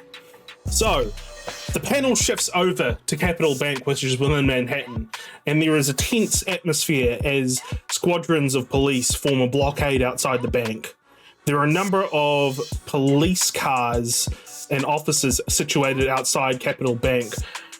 And what is our heroes' approach as they make their way to the bank? Side Do we entrance. have like a van or something? Yeah, did we get provided with transport, or are we just expected to flag it? Well, actually, yeah. How did you get there? Because you won't have a vehicle of your own, except for Sylvan. He's the only one that has a vehicle of his own. All right, well, Henri would have gone on a subway and read a book whilst waiting. Yeah. I ran. That So tracks. we'll say that you all took your various forms of transportation towards Capital Bank, 45 and minutes you later, all, we arrive. yeah, you arrive at Capital Bank. So what's the approach once you get there? Back to work. Hey. Do you talk to the I'm cops just, at all? I'm or just do talking you... for myself. That's what I would do. Back to work. Yeah, I would engage uh, probably with the police first, because of the fact that obviously if they're there, we don't want to get mistaken as criminals. What do you say? I'll back What do her you up say in to the full tree police form. officer? You what? Sorry, you'll appear in tree form. Yeah, I'll like find a place in between and just go full tree form and just be right there backing her up for whatever she says. Yep. So I'm going to say, as a group, you all go towards one of the officers who is looking over the building. He turns around and he says, "Oh, Jesus Christ! What the hell is that?" As he points at Sylvan. Is it 3? What do you mean? Is it not? Hi. It talks. We're here to help, not Oh, to you're- be the targets of bigotry. I'm You're sorry. harassing I'm my sorry. friend because of his appearance? Because sorry, of his it's just- ancestry? It's not every day you see a walking, talking tree. You've never seen a tree before? Not a walking, talking one. 100 years ago, you would have said, oh, it's not every day you can see a black person who can talk. I'm gonna need your badge number. I need your badge number and need to talk to your supervisor after we In any handle case, this. we are here to help. Right, Here okay, every so you're day. heroes. All right. Yeah, so we got a bit of a situation here. We got a number of supervillains and a number of goons that are inside the bank. The problem is they've got hostages that they're saying that they're gonna kill if anybody is seen coming in. As they rounded up all of the hostages, do they know how many people are in the bank? Is there any way for us to pretend that we are hostages? It's gonna be pretty hard for a big tree to pretend to be a hostage. I'm not referring to him. Come on now. Be sensible. Well, if you could sneak in and find your way into the main lobby, which is where I think all of the hostages are, then you can try to group with the hostages, but they might I don't know. It's a risky play. You're right, Karen.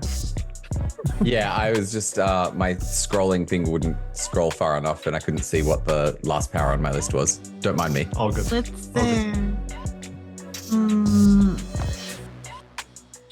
Does anyone else have any ideas? Perhaps we sneak in the back? This might be the best plan. Have you commenced negotiations with them? Yeah, we're waiting for a negotiator to come out here to start talking to them. And how long is it till the negotiator arrives? I don't know. They're being held back at the moment, so I'm not too sure why. What have the people inside asked for? They haven't asked for anything. I think they're just robbing the place. I see. Then why would they take hostages and bail up inside? That is not a good plan. Look, let us get to the back, yes? The back Make- entrance might be a good plan, yes. Make I can stay at the front just in case they come out. Indeed. On- There is Henri no sneaking with all would be, this. yeah, no. Henri would be speaking to the police officer at this point, be like, can you make a little bit of a fuss just so that they are looking out the front? Sorry, what did you say? Make a little bit of a fuss so they are looking out the front. Yeah, sure. So, Sylvan's going to the front, right? Yeah. Are you hiding at the front, or are you? What's the? No, I'm with the. I'll be with the police, but in front. So if they come out, I'm ready to go, and they can kind of do their magic from behind. I think is what we're going with, right? Yeah, I think so. Okay. Dominique, can you get into the cameras? Yes, I will ask them to tell me where the people inside are. And yeah, I'll do machine telepathy for the camera system. Telepathy. Yeah. Wait. So you see that there are a number that there are 1, 2, 3, 4. There are 4 people with guns in the lobby. There is 1, 2, 3, 4, 5. There are 5 different people in the teller area, where there are 3 different guards, 3 different goons pointing guns towards them. You also see that there is somebody in a white suit with a helmet, that is a female figure that is talking to a group of people who are bound in a conference room on the 2nd floor. You also see that in the basement there is what you recognize as the Vulture, who is grabbing out cash and with some goons, and you see in a library in the basement as well, there is Mysterio, who is looking through books with a bunch of goons. Okay, and the hostages were just on the 1st level? If you don't count the ones on the 2nd level that with the helmeted person. Yeah. So I'll obviously communicate that back to everyone. Obviously, rescuing the hostages is the first priority, and then we can deal with the rest of them. So, fast as fuck, boy, can you carry 3 people?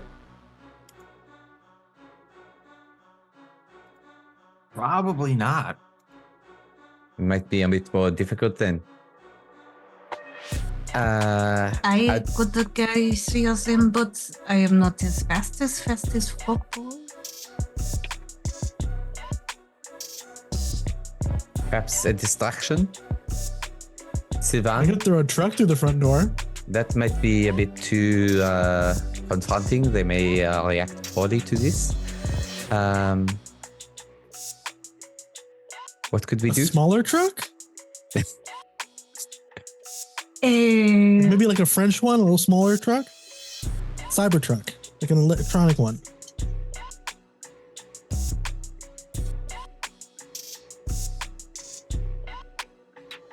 Perhaps,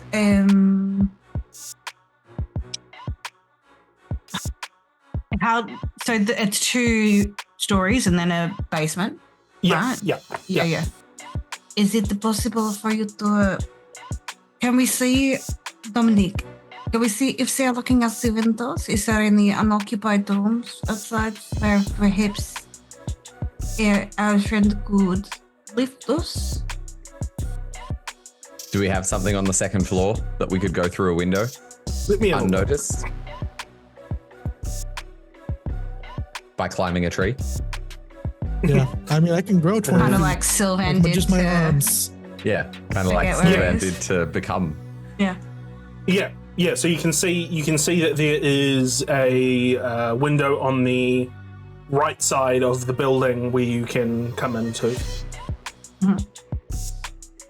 Perhaps we enter I'll in make my way from over there. there. I'll make my way over there as stealthily as possible. Cool. Yeah, I think we're gonna go in that window and go from there. I just create like a little basket like thing for them to stand on, and then just grow. Aaron, are you coming with us, or are you still intending to go back door?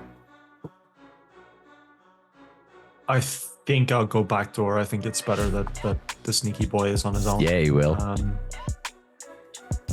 Yeah. I think he would have sure just to blow him instinctively up did it. first. Not really like conveyed it to you, just sort of like walked off. He's used to doing things on his own. Okay.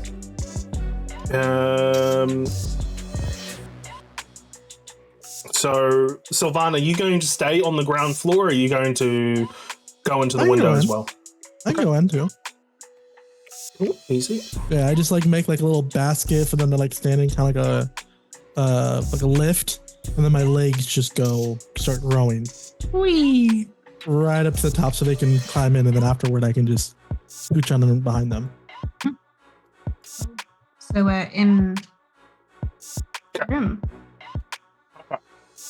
So, we're first going to start off with Ghostlight. Let's move things over. You know what? I'm going to do this for now. Move both of you here. Whoop. And move the other three who I'm not talking to yet. Please don't move around. But I want to. Oh wait, hang on. Why? No, I can't. I thought I could do it so some people could see it and some people can't. Okay, no, that's fine. We'll just start with everyone being able to see ground bank floor. Okay. We don't see anything. So, yeah, that's fine because you're not there. I mean, You're gonna have I to do. look at the street. I do Wait, because what? I talk to the cameras. Oh, yeah, but you're not. It's fine. Your Leave him token's alone, not there. Kieran. Don't worry Your about token's it. not there. I'm just being a pest. Like, don't worry about it. Okay, let's move over to the battle map. Can you grant them vision to my token? Is that something that you can do? Yeah, I can. That is possible, yeah. Just say like Dominique is telepathy, mate. Who the fuck cares? Is this really the back entrance? It Yeah, looks it's the back entrance. very ornate. Okay. Okay, so what do you do once you reach the back entrance, Ghostlight? I'm gonna try and sneak in. Cool. So just open the door and go in. Just like slow and steady. Yeah, just You're like gonna ease yourself in. he's good at crouching, so he's going to be quite fast, nimble. He's just going to enter his way in, sort of stick to the walls, like looking around walls and shit. I don't know where to go here. That's the stairs. I'm gonna try and deal with the bottom floor hostages. Okay, Am I gonna be able to do that on my own? I don't know. we'll see. We'll certainly soon see. Okay, so you see a wide open lobby with a number of goons inside. And what's your approach? Where do you go? Are they what directions are they facing? Because obviously I don't have cones. They're facing away from you at the moment. Okay. Well, I'm just gonna sort of stick behind any objects just in case they sort of turn around. Mm-hmm. Is this person here? Is that a hostage? Where? Where I'm pinging? That's an where you angry. can- That's the guard, isn't it? Oh no, that's just somebody. That's just somebody down at the bottom and hiding in an office. Okay. Yeah, I'm just gonna sort of run up to this closest guy and try and knock him out if I can. I'm gonna try and move one space at a time just in case there's anything I need to do. Okay. So that's something I Give can me a melee check. do. Mhm. But shouldn't that be Sim? Give me a melee check. Meili check? Melee check. Being here, you 10. can see that the hostages are to your right. I have an 11. edge. Do you have an edge? Why do you have an edge? Oh, it did. I have blazing fast fists, Ah. which gives me an edge on all melees. So you got a marvel. Sweet. So you're did. able to incapacitate this person and drag Sneakily? them. Can And I I'm do going it to say sneakily? with your fantastic success, with your marvel success, you are able to drag him back behind the chairs where he'll no longer be seen. Cool. I did spot when I was here. I did spot a guy. There's a guy there. Can he see me? Yeah. If you stay, actually, let me just do. I'm going to do a quick check. Mhm. Let's do it this way. Do you want me to Can you roll give against me it or an not? agility, please? Mhm.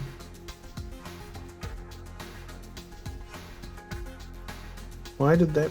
Oh, there we go. 19's not a bad roll. 12. Can he beat a They 19? did not notice you. Cool. I'm just going to continue that trend, and if I can, just run up to each guy and just knock them the fuck out. Okay. Let's try this again. Imagine this goes well and I clear the entire floor just without getting caught. I'm going to do a vigilance go check against you first. So give me a agility check. Yeah. That's my melee check. It's just been done. Another 19. Yo, another 19. Fucking hell. Just because I do have an edge. Oh, it's another marble. Cool. And you actually did enough damage to actually knock him out. Fuck yeah. Does the second one done? I've just been a badass. That's the second guys. one done. Don't And mind me. with the marvel rolled, you once again you're able to pull this guy out. And I'm just going to do. I'm just picturing this as that sort of classic speedster of and just two of the guys have just disappeared. Yeah. Except that he's Like just that not a scene from speedster. X-Men. He's just a guy. He's Batman. At that point, I don't think Fleet will deal with the rest of the guys. Haven't spotted this guy. He's gonna try and move into that room and take care of him if he's the only one. in Okay. there. So the door is electronically locked. Oh. They didn't have like a key card or nothing. The guys that I No. knocked out. No. Damn. We have just a little. Would See. Mimir have noticed Ghostlight like not going with the rest of them? Yeah. Probably would have established, like, if there's three of us and one going separate, probably would have established like a telepathic link. Yep. So you've got a telepathic link with Ghostlight. What do you do? Oh, this is just I would have just said, hey, I have established a link for us. If you want to communicate, you can just think back to me. As he tried to open the door, he would think that it's electronically locked. Take a look at it and think really hard about the lock itself. I will try and come up with a solution for you. Okay. Give me a logic check, please, Mimir.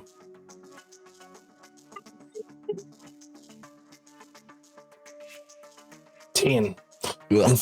Unfortunately, 10. You can spend a point of karma to re-roll if you wish. Nah, I'm gonna hold off on that for now. I'll just say, this is not working like I thought it would. It's hard to understand the details of this without being there. Sorry. Thumbs up. Like physically thumb up or just think thumbs up? like you can see through his eyes, right? Yeah. Fleet is going to try and make his way over to this guy. All right, so I'm going to have to roll a bunch of vigilance checks. So no problem. give me one me to sec. So keep- three agility checks from you. Oh, sorry, Okay. 4 agility checks from you.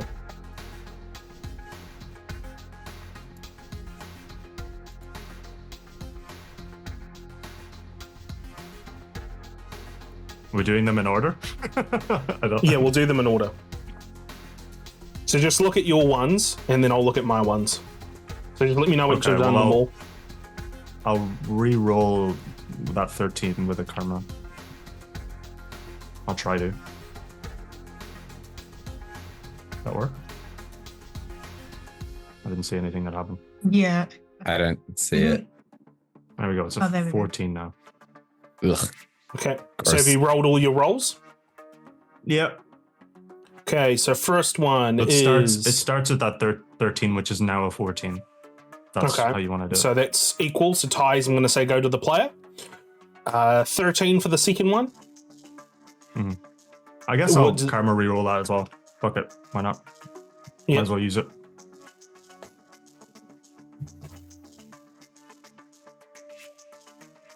What's happening? I'm pressing the edge button. Nothing's happening. Just roll. Roll another dice. Just 1d6. Okay, that worked. Ignore that. I'm just making sure that I can still roll things.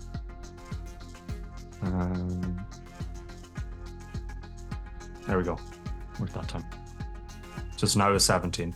Okay, so the second one doesn't get you. So The next 14, one is a 13. 17, and then 14. The next one's a 14. Okay. Which I fail, because I can't reroll it. No, because you... Oh, it's a 10. I'm sorry, I'm reading them in order. So I roll 14, you roll 10 in the next one. And then my last one is a 16. Where did I roll 10? I don't see... Oh, wait, there we go. Yeah, I see it. Okay. Cool. No, that's fine. So you're able to dodge out of the sight of all of these goons. The skin of my teeth. Give me a melee check.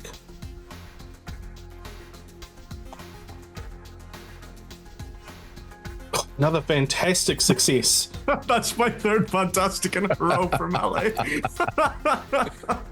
And I didn't even have to edge that one. You take down this guard down here. Fuck, dude. I'm not gonna move that one. He can stay where he is. Mm-hmm. What else do you do while you're down here? I'm moving towards this other door, which I think leads to the same room that I'm trying to get into. Okay. That's why I took him out. That one opens. Okay.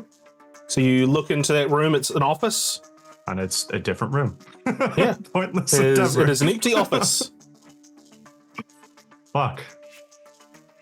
Right. Do you want to move to the other group now, and I'll just Yeah. leave it here for Yeah. the time being?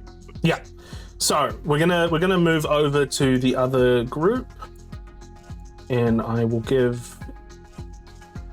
make Just give me Sylvan the one. one of their vision. Yeah. Yeah.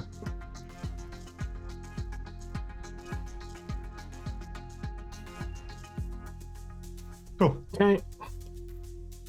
So, let's. There we go.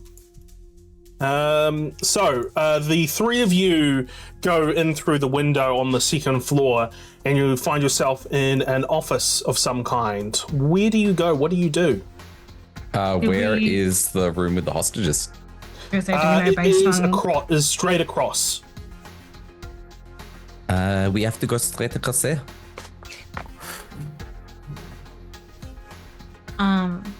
Meili, I can't move my. Why can't you move yours? Can Well, I you check can. this door? Can I poke my head out of that door and see if there's anyone on the balcony? There is or anyone around? there is a large balcony that is looking over the main floor of the room. Mimir, you'd know that the hostages are in this area here. I didn't see the ping. Sorry, can you do it again? Yeah. Yeah, okay, cool. That door over there. That's where we need to go. Dominique, get behind me. Okay. So she would come through. Obviously, it doesn't look like there's any windows because we'd be able to see through the windows, right? Mm-hmm. Yeah, there's no windows. So she would make her way straight across then to this door, which is where we said that the things were. And we know that there's guards in there, right? Yeah. There's- So, Sorry, yeah, you go. what you can see, Mimir, I'm going to say with your telepathy, what you can see is that there is that there are three people. You know what? I'm just going to move you into the room. Wait, where's your token gone, Mimir? Yeah. You just put it back, you little shit. I didn't move He's it. underneath me. I'm just going to Oh, move. sure. I'm just going to move your token in the room so that you can actually see what's going on in the room. Yeah, okay. Cool. So I'll just say, there are two, how you say, idiots up the back, and one person who is wearing some kind of mask or hood. They may be a little tougher to deal with. And then around the table, there are 4 people who look to be hostages.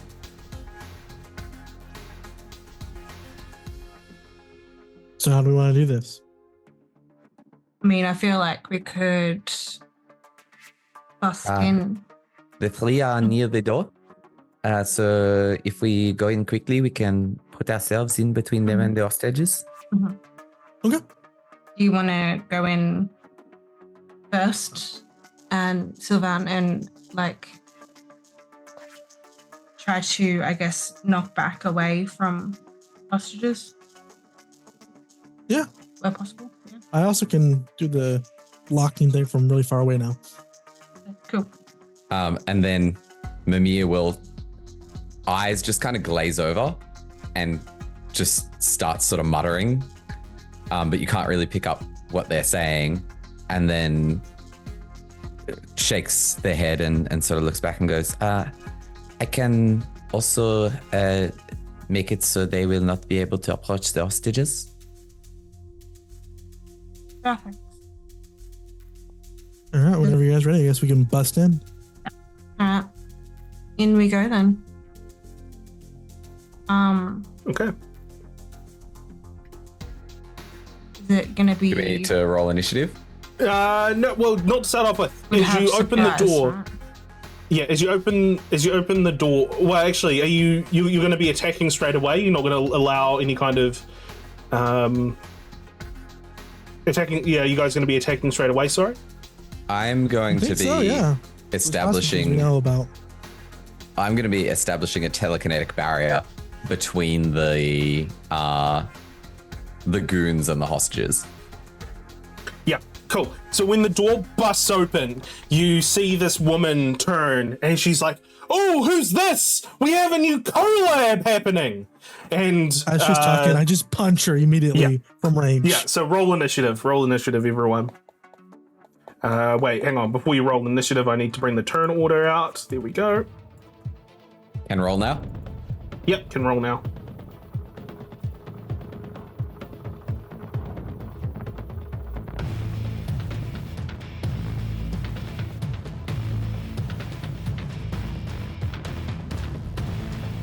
Okay, let's move that over here.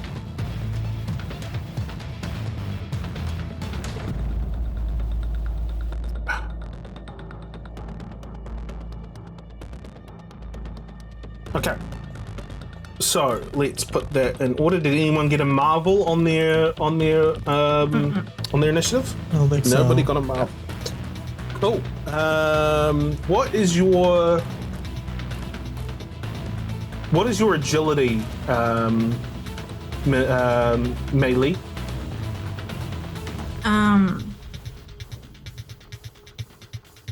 11.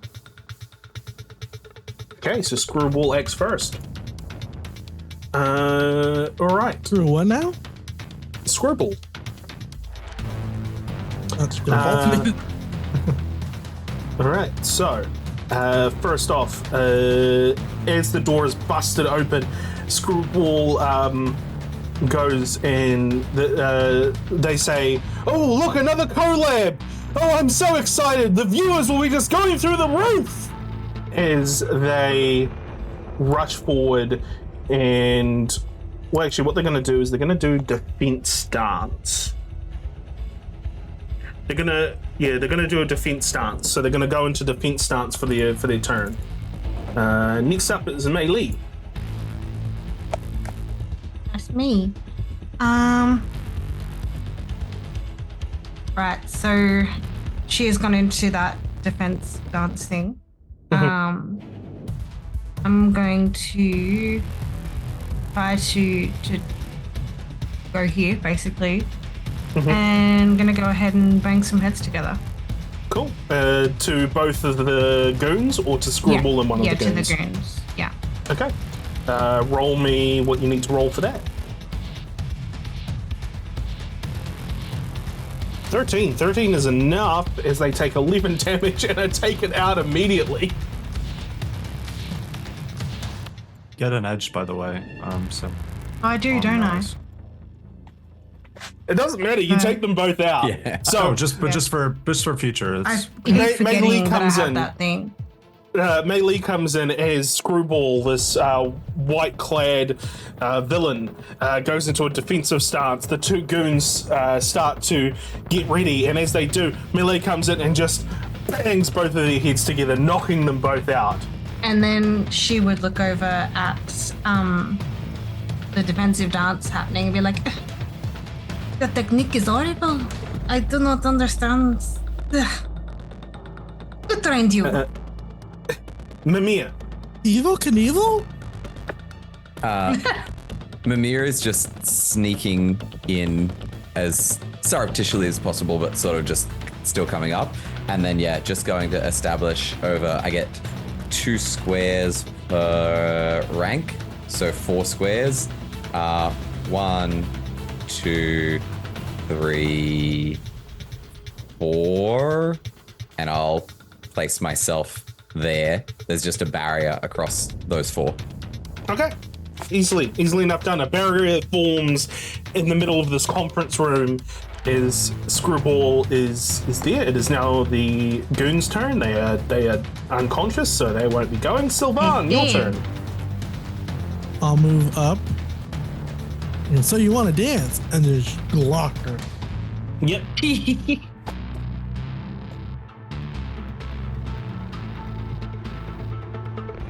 25 damage. Oh my god.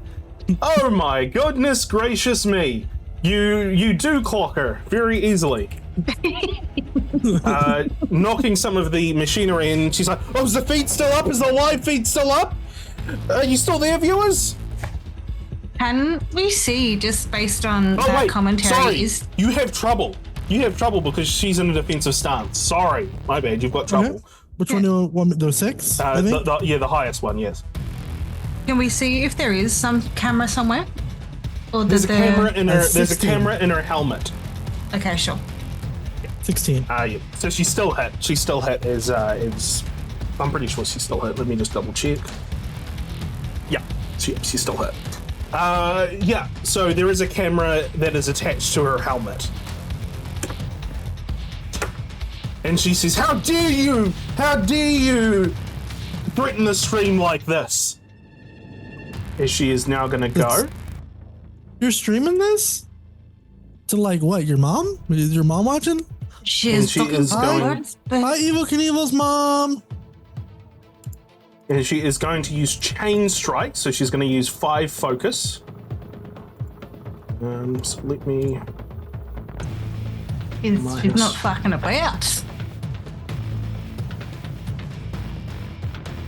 Chain Strike Okay, is so fun. she's Very going fun. to attack Meili for have it attacking ready. her people. 12, is that enough to get your... Oh, and she's got Edge as well, so she's going to re-roll that. 14 in total. Is it enough to hit what? Your melee defense. Yeah. Cool. I'll use my first inner post. Cool. That thing yeah. that drives our DM up the wall. Yep. So Sylvan reaches forward and a barrier bark comes out as a fist hits, and you take, you've got what, damage reduction 2? So you Me. take 2 points of damage.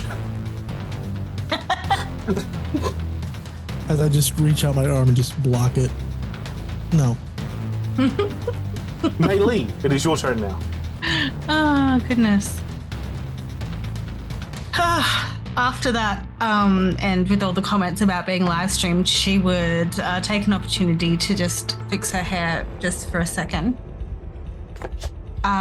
Before, just jumping in and attacking Old Love. Just a straight melee attack. Yep. Melee attack. Yep. So roll me a melee attack. Hang on. I'm gonna do me edge on me marble dice. Hey! Fantastic success. So that's double damage. 17 is enough to hit. 30. 30 damage. 30. Is she dead? No, Screwball is still here. She's still here. She's not just a splatter on the ground yet. No, not yet. As she is hit, and the camera is knocked off her, off her helmet. Mimir, your turn. Cool. I am going to make a telekinetic grab. So that's this. Mm-hmm. And will It's a that... logic. Yeah, so it's just logic attack, right? Yeah, logic. Yeah.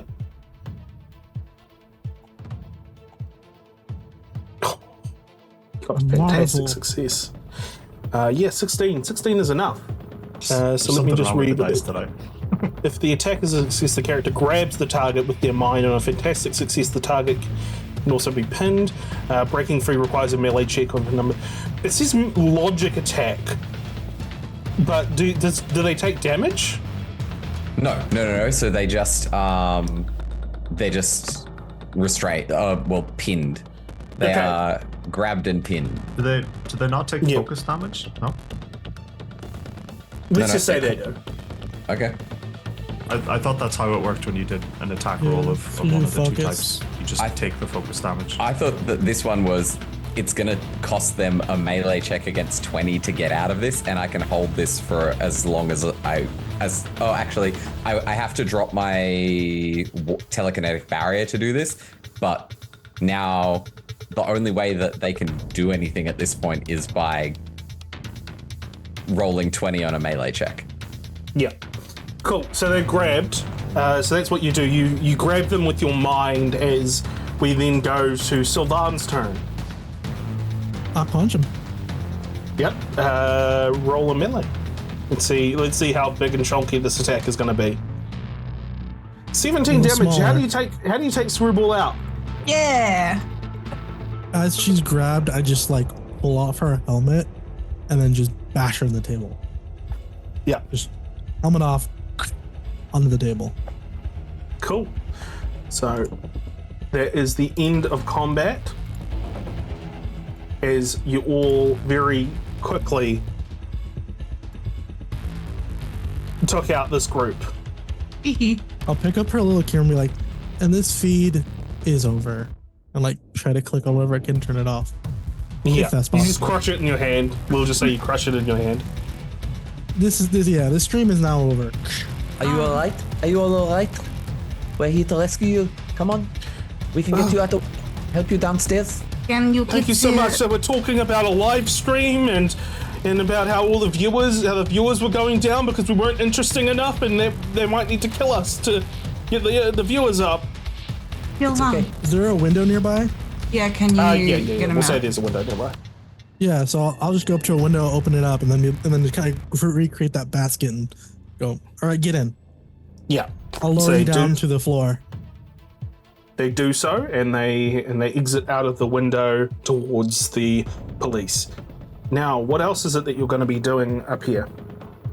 I think I'm gonna reach out to Ghostlight and say, We've rescued the hostages up here.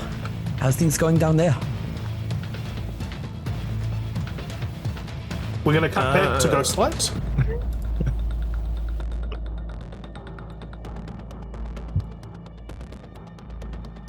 Why is that not moving?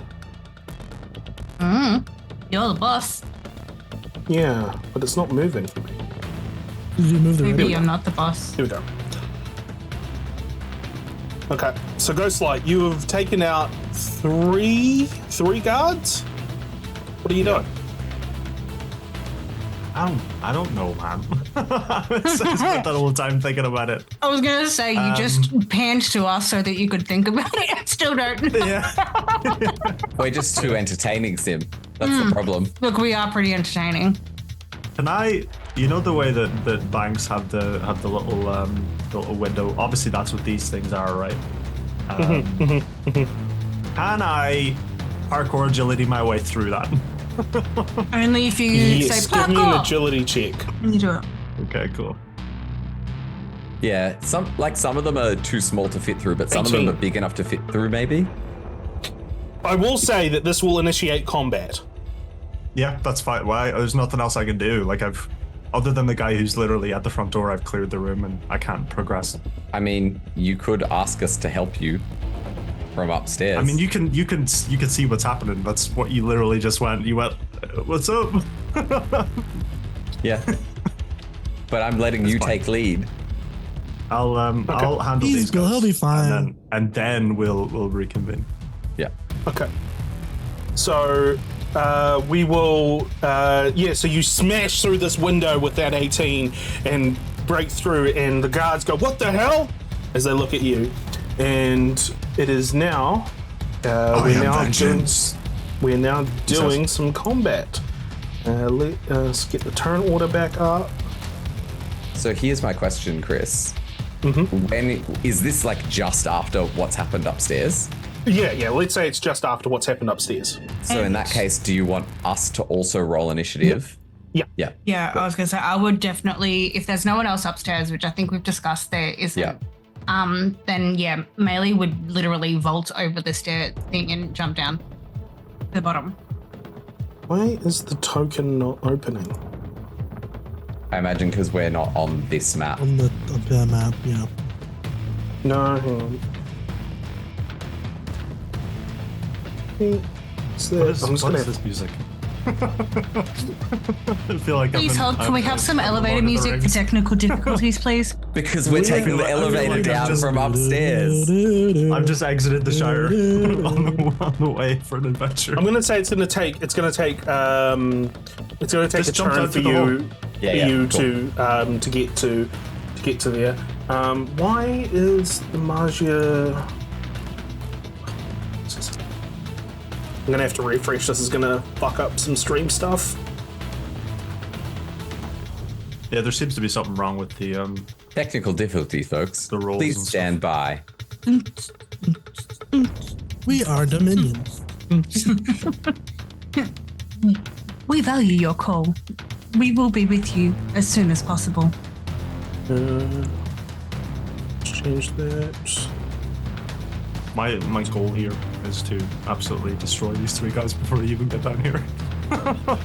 I can jump, so Yeah, but I get 2 turns before you that's arrive. true.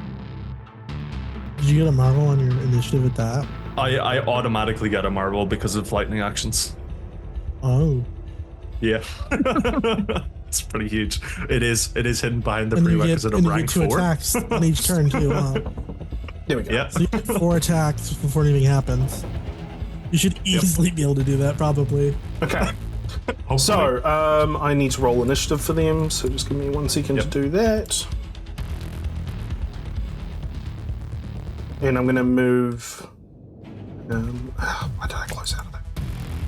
And I'm going to move Meili, Sylvan, and Mimir. Melee. I'm gonna make a melee attack. A melee attack. Melee attack.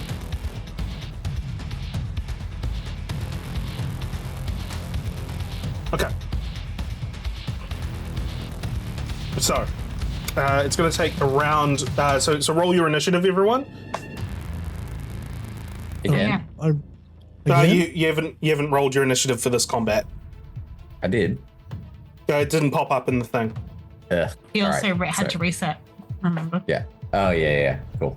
Marvel. Ooh. Nice. I don't know how that's going to work because you. Let's I just say punch that a you hole through get the ground. Actually, yeah, that's fun. That's fun. What I'll do is. Has everyone rolled? Yeah. Right, just cool. Oh, weren't we on like the top of like a balcony where there was like I could just jump down? Yeah. So I'm going to say that what Sylvan does is he can act this turn with that marvel, and he is down here.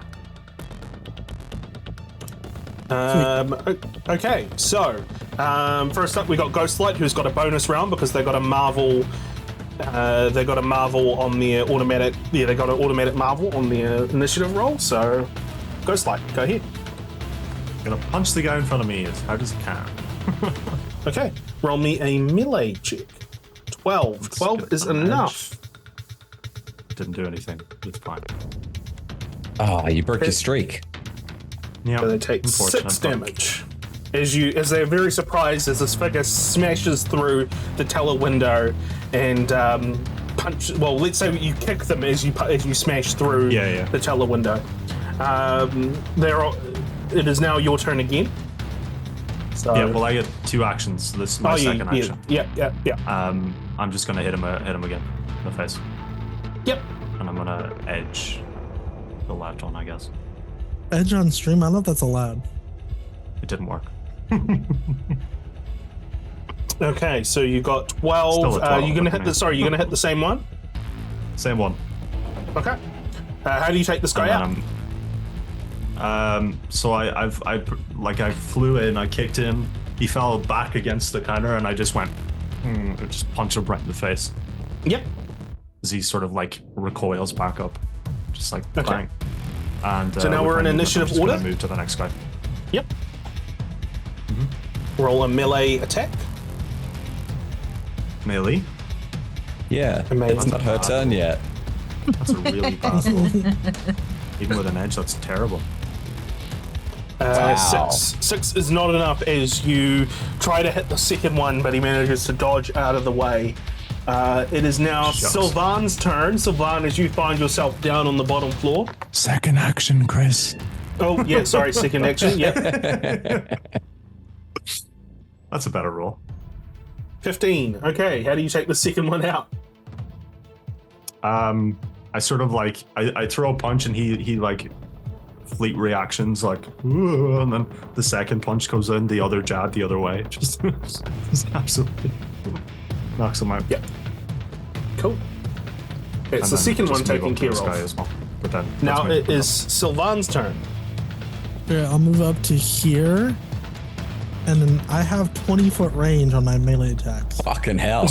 Jesus. So I can just go through underneath the little hole, just instant tree punch Yeah. from here. That's exactly 20 feet.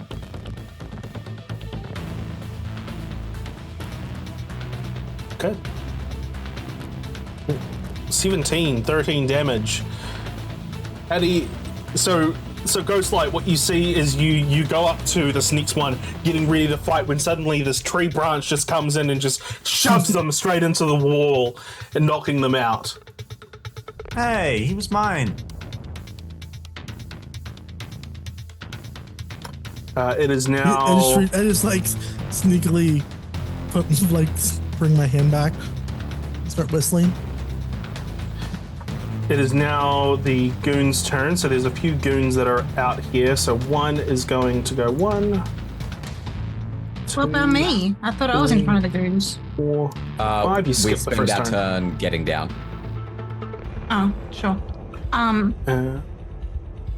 Yeah. 1, 2, 3, 4, 5. Sorry, I'm just moving all of these. 1, 2, 3, 4, 5. No, none of them are going to make it to you. Oh wait, they've got double movement because I'll just say they've got double movement because they're not going to use an action this turn. Let's see, 8.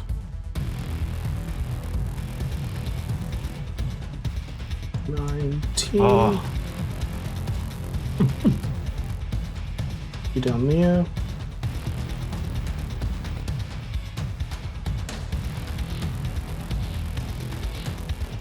Three, 4, 5. All right. There's more. Fucking hell! Why are there so many of them? Because you remembered what happened in combat last time and added more enemies. 4, 5, 6, 7, 8, 9, 10. 1, 2, 3, 4, 5. Yeah, we're gonna go here. All right, that is all of their turns. Cool. Ghostlight, it is now your turn. Boom, boom, punch. Yep. Melee attack. Edge. Didn't do anything. Why your edges suck? Have you got 3D dice enabled? Yeah. Okay. Sometimes they work, sometimes they don't. Do better. Yeah. 10 is can not I do? enough. Second attack.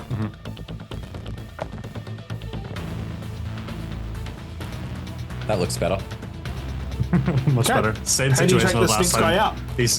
He slightly dodges. I hit him with with the opposite direction as he's looking at the other hand. Yeah. And So then I'm just going to move that up one to is him. taken out. That's me. Mimir, it is now your turn. All right, where am I? You're at the top. Oh, at literally the top. Got it. Cool.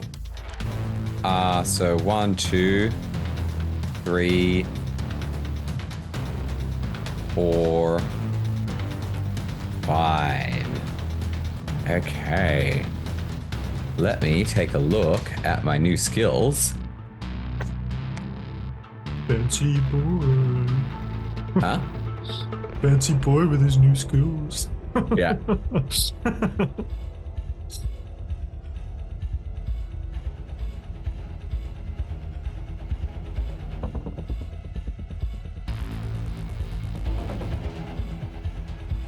Okay. I am. Do any of these guys that I can see, these four, have any sort of weapons or anything on them? Yeah, they've got guns. Yeah, cool. In that case, I'm gonna try and take this one's gun and just fling it away from them. Which one? The one on the left with this. Yep. You take actually, a hang on. logic. It might be too far away. Let me just check. I can't see, so I think that's further than 10 spaces. 4, 5, 6, 7, 8, 9. Yeah, no, I'm just out of range. That's fine. Yeah. I can't do that one. But I can. Let me have a look for this one. Rank, that's still.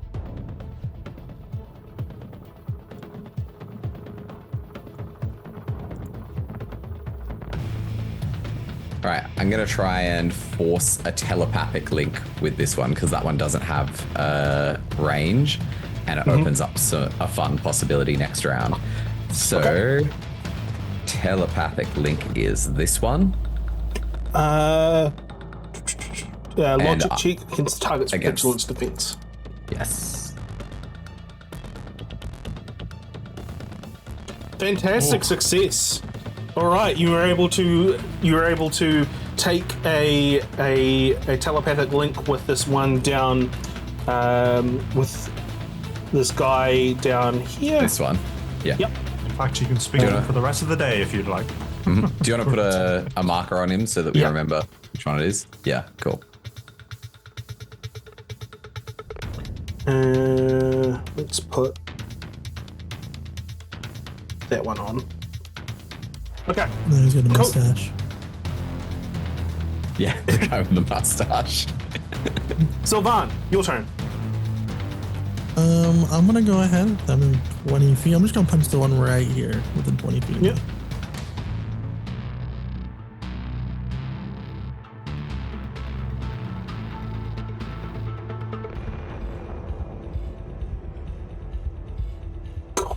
Fucking hell. He's paced. Yeah.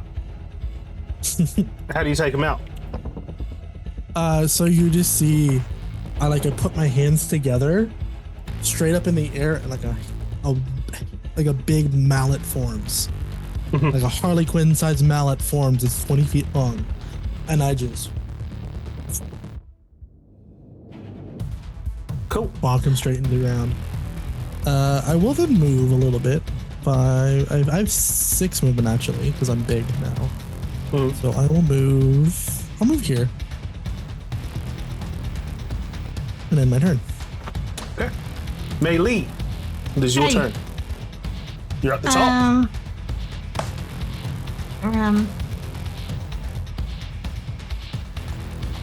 old mate with the blue thing on him is like unconscious or something. Is that right? No, I have a forced telepathic link with him. Okay, sure. 1, 2, 3.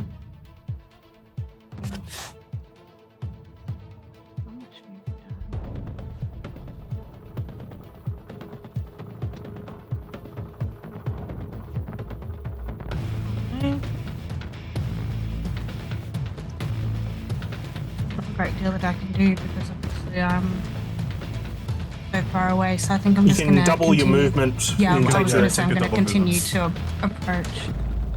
If you're able to get within melee range, you can do what's called, I don't think you're able to, but if you are, you can do what's called a ram action. If you move your full distance, double move, you can as reaction ram. So you can like knock them off like you're a football player. Okay.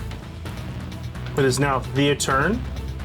This one is going to, the one that's near Ghostlight is going to hit Ghostlight with a melee attack. I'm gonna try. 17, is that enough to I hit? actually. You take double damage because it's a marvel, it's a fantastic success. So you take 14 points of damage. Sure. Next one is going to try to shoot at Sylvan.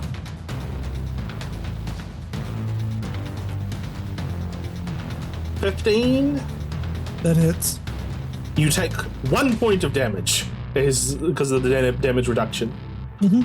Another one is going to try to hit Meili. Oh, that's rude. 16. Yeah. You take 7 points of damage. And finally, another one is going to hit Mimir. 15 for your agility defense. Yeah, that is. 6 points of damage. Not too bad. Ghostlight, your turn. Punch. Yep. Roll to hit. Fantastic success. All right, how do you take this guy out? He like hits me in the face and like my nose bloodies and I like anger just take holds and I just like, as the name suggests, blazing fast fists. I just block his defense and I just go right in the chest and he just falls over. Yep. Cool. What else are you gonna do this turn? I'm just gonna take my movement. I have 2 actions, so I could take double movement. Yeah. I'm gonna do that then. Just sort of clear this area out. Leave me about maybe there. It's fine with me. Cool. Mimir, it is your turn. What are you going to do? You've established a telepathic link with one of the... I am going to tell him to shoot this guy. Oh. Okay. Give One me moment, a... please. It is this. So I have trouble on it because I'm asking him to harm someone, but I think it's just a logic check against their logic defense. Yep. And trouble's always on the... Is it on the M or the Highest. 6? It's on the highest, so it'll be M.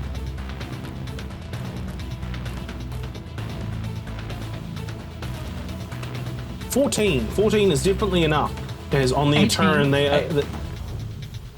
Oh, sorry. 18's the roll. Sorry, I was looking at the damage. 18 is definitely enough as in the next turn, they're going to shoot one of their friends. Sylvan, your turn. I'm gonna go ahead and go for this one on this side. Yep. One on the rightmost side. Yep. Fucking hell. Okay. Yep. How do you take this guy out? I grab the body of the other one and fling it at him. Okay. They are now taken out. Meili, it is your turn. Using him like a mallet.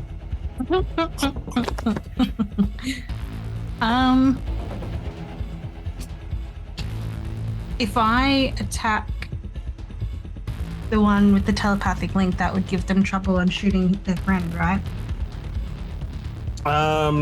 No, wouldn't give them trouble. Just don't knock them unconscious. Yeah. I can't promise I won't do that. And there's no others around that we can see. No. No, Let me just in front of double me. check. No, there is no others on this floor.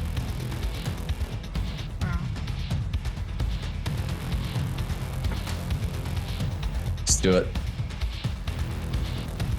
You're out. Yeah, I'm just gonna make a melee attack on this guy. Mm-hmm.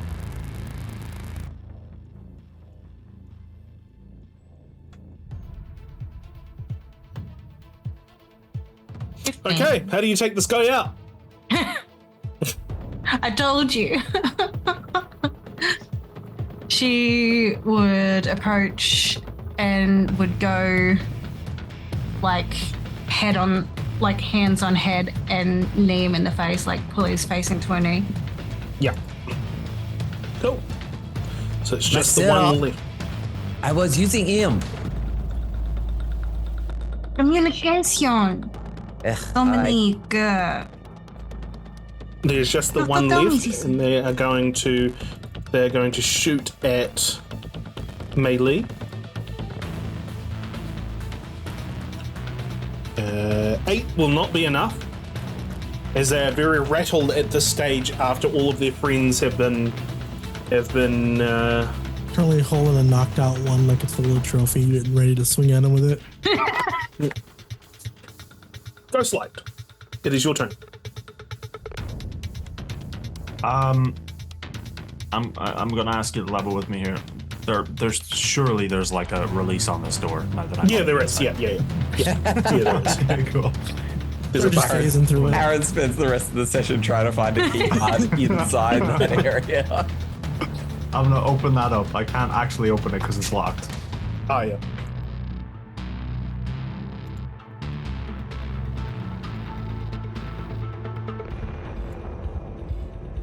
There you go. Thank you, Daddy. 1, 2, 3, 4, 5, 6. I'm gonna take a double movement action with one of my actions. Just clear this room.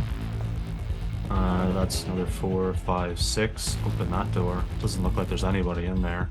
I'm gonna take another movement action if I can. Mhm. Is that something I can do? Double movement action? Yeah, sure. Why not? 1, 2, 3, 4, 5, 6. Fastest fuck away. Okay, the rooms look clear. Roleplay wise, I'm done. Okay. Just taking laps around the bank, getting your steps in. I like to Mimir. imagine that he's skipping. It is your turn. I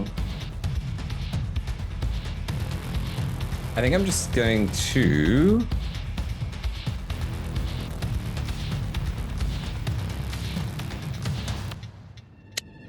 What do I want to do? Sorry, I ruined everything. You did, but it's all good. I could throw you at him. Actually, 1, 2, 3, 4. Now I'm within 5 spaces of him. I'm going to try and take his gun. Okay. Give me a, what was it, logic against it their was- agility? Ugh, let me just share it again. Yeah, logic against agility, yep. Yeah, cool. 14. 14. Yeah, you the guy's gun, as he's standing there, he's like, oh, stand back, I'm gonna shoot. It pulls out of their hand, and they're left defenseless. You should surrender. It would be Sylvan. wise. Your turn. I'm gonna try something funny. I'm gonna walk up to him and then just try to intimidate him. Okay. Give me an ego check. Oh, that's logic. I clicked the wrong one. Hold on. Ego's this one. They both say logic, but there we go. 13. With a 13, that is going to be enough. What do you say to this person? As I'm holding one of the other guys knocked out, like just dangling like a dead fish. Where's your boss? They're in the basement. The Vulture and Mysterio are in the basement. You got keys? Yeah. No keys. Okay, you're going to be my key. And I pick him up. Oh, jeez! And that's the end of combat. So, what does everyone do once we finish combat? Checking on the hostages. Yeah. Get them out. Cool. So yeah, we're not going to go over that sequence in depth, just because it's going to be fairly quick of you checking on the hostages and letting them out through the front. Now all that's left is the basement. So Cool. I guess we'll go to the basement, obviously. Where's the entrance? So you can see, I'll say that you spent some time. There is a staircase in the south side, and there's a staircase to the north side. Okay. Meili and I, we will go take the south side staircase. Sylvan, Ghostlight, you take the north. Okay. Also, anyone with healing factor, remember that you have healing factor. Yeah, I'm literally maxed out on health. Yeah. Cool. Under my eye. Sylvan and Ghostlight going to the south side, and then Mimir North. Other way around. Okay. Yeah. It's just that Sylvan's in the south entrance at the moment. We're doing the inverse then. What he said. Yeah. Okay. Yeah, but you put your token in the wrong spot. Yeah, you're supposed to be north of me. Yeah. Yep. Okay. All right. Who are we gonna go to first? Okay, I think we'll go to. So you're still carrying this guy, by the way. Yeah. You're still carrying this guy, by the way, Sylvan. I got his like mouth brambled up so he can't talk.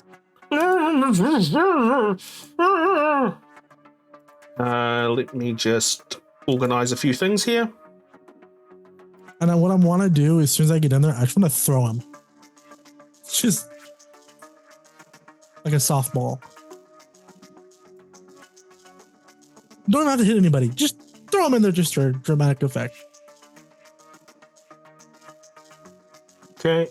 And sorry, I just got to organize where everyone is. First off, we're going to start off with Sylvan and Ghostlight as they make their way to the basement on the north side. As you reach a door at the bottom of the stairs, and it's locked. So you're just going to try to throw the person through the door? Either that. What do you think, Ghostlight? Thought the guy said no keys. I like Ghostlight doesn't really say anything. He just sort of like, please. Okay. Please. I'll walk up to it. I'll set the guy down. I'm not gonna like the murder him. lumbering giant. Please. And I'll just grab whatever I can grab onto and then just rip it off. Yep. Give me a melee check. Okay.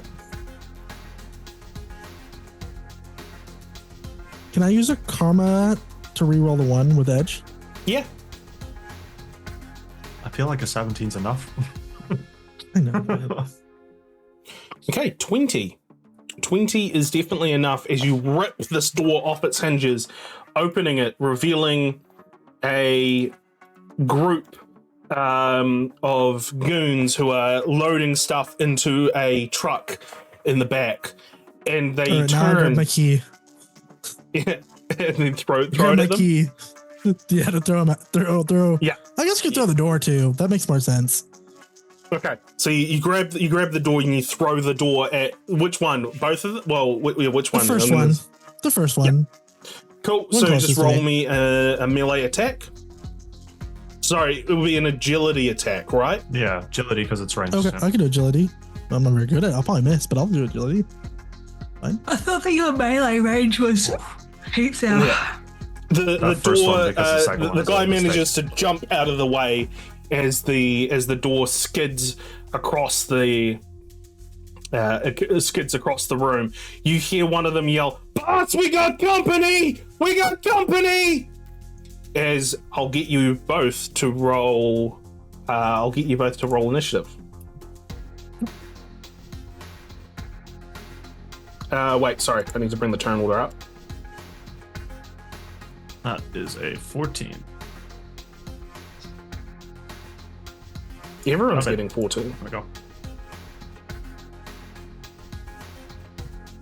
My agility is highest, I presume, so I would be first out of the 48. Yeah, my agility is a -3. Mine's a +5. Okay.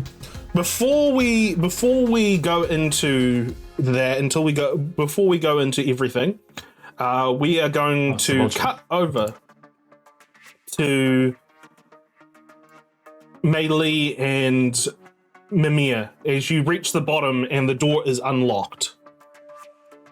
All right. Marcel, do you want to have a peek in there? See what we are up against? Yeah, have a peek. See if I can't see anything. Yeah, so you don't see anything. It's open. As you go around the corner, you see that there is a guard that is roving around in the hallway in this direction. There's one of them around there.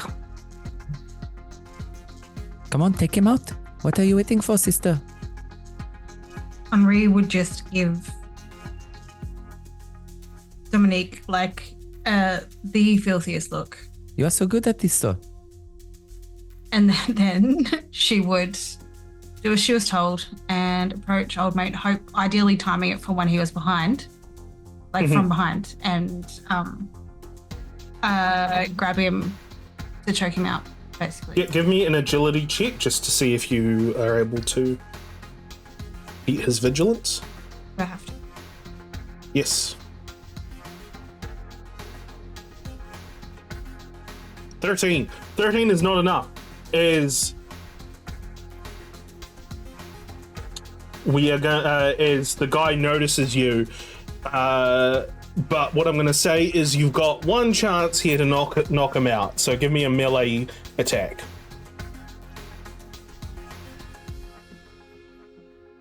He doesn't want to start combat with both the Vulture and Mysterio.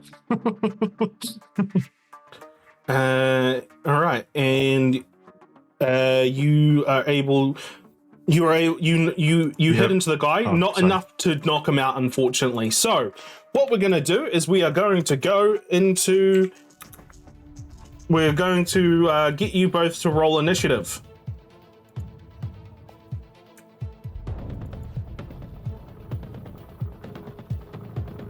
As I am going to roll initiative for this.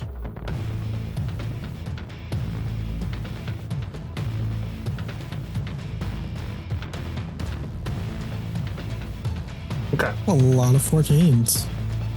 Yeah, it's a lot of A lot of 14s. and 15s. Okay, so we're going to start off combat now, starting with Fleet, because Fleet, Me, Sylvan, and the thug all rolled fantastics, so we all get an extra turn. But I Cool, would be okay. first because my agility is highest. Did I get fantastic? Yeah, you did, Jen. okay, Sweet. so we're starting off with Ghostlight. So Ghostlight, go ahead. What are you doing? Yeah, I'm just gonna run up and punch. That's my whole deal. Yep. For right now, punch anyways. away. 15, I 8 got damage. an edge. I'm just gonna try and roll the fantastic. Okay, I kill him. Okay, that's enough to take him out. Killing So him? how do you take him out? He's dead. Straight up murder. He's now a villain. Just like a little throw punch. Like he's like, he just Yeah. falls over. All right, and then you have your second action. Yeah, I'm just gonna run up and punch this guy too. Yep. Edge. That's a little bit better. Okay, 8. 8 is not enough to take him down. All right. It That's is fine. now. Daddy It is Sylvan will do now it. Sylvan's turn. Okay. I'm gonna move up to this door and just open it. It's the I elevator. can't open it. Oh, okay. Then let's see, how far did I get? 4. Then I'll move up to this one right here then instead. That's all right. Yeah. Yep. And open this one. That looks like a closet. It's just an empty room. It's an empty closet. And I'll use my action to move. Keep moving in. Yeah. Let's see. Where's another 6? I'll move up to there, and then my turn. Okay. It is now the Magia's, the group's turn. The goons, and they are going to. First one is go. Okay. Let me open. It's a lot of goons. So, first one is going to move out. They're all just going to try to hit you, Sylvan. So, All right. so there are Round 'em, boys. 6 of them. 14 either way. If it's melee or defense, it's both 14 for either one. So first one. He's not wearing hockey pads. I'm wearing wood. First one doesn't hit. Second one doesn't hit. Third one doesn't hit.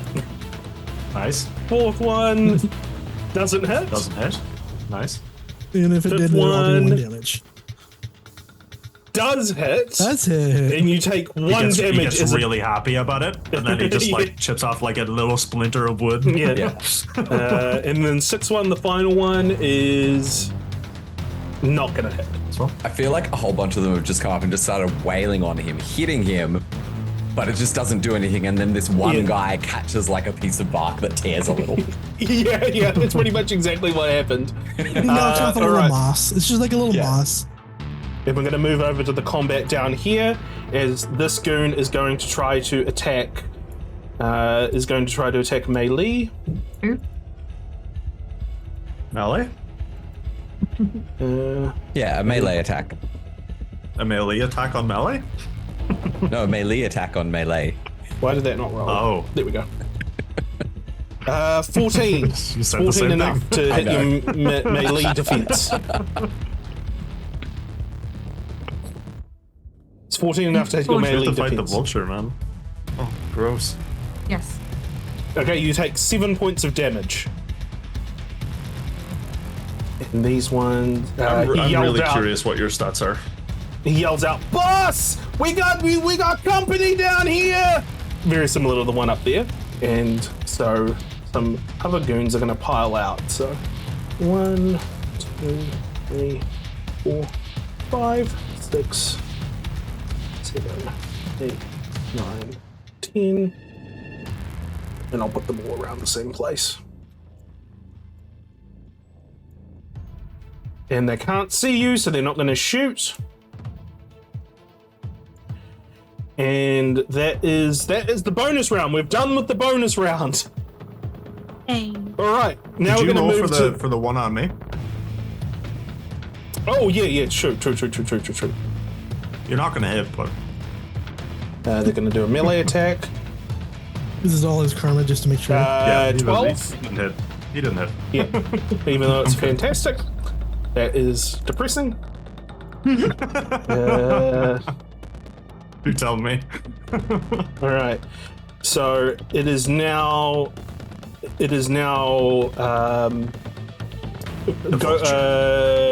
Vulture's turn. Vulture is going to fly. Inside? Yeah. And what can Vulture do?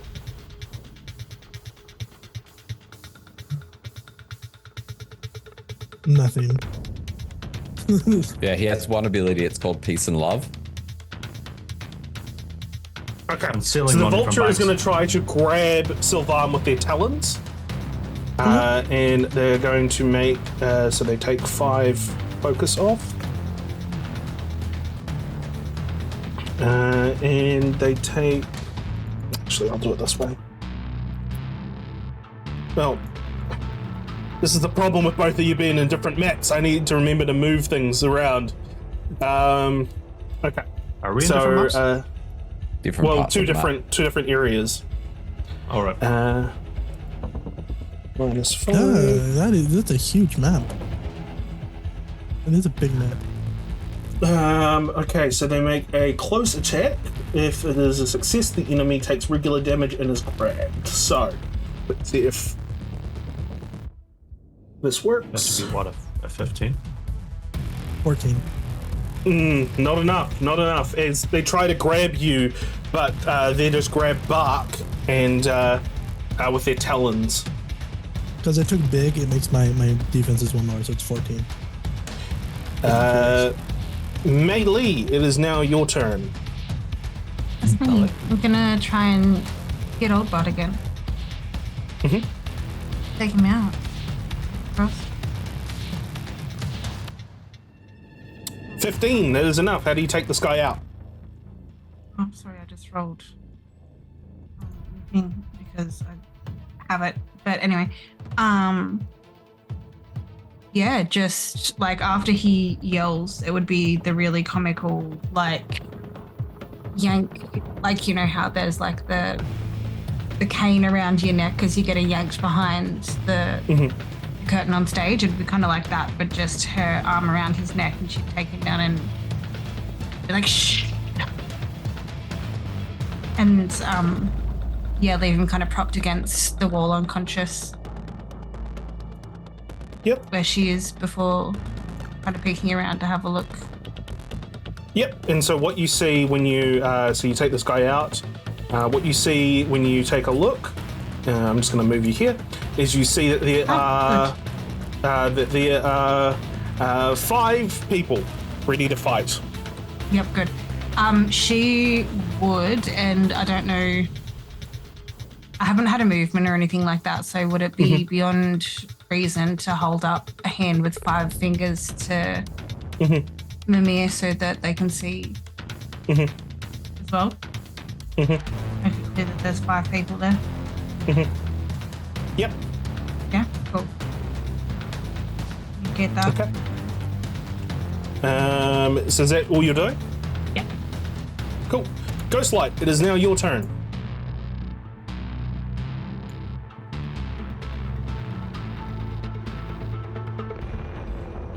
Uh, 10, is that going to be enough?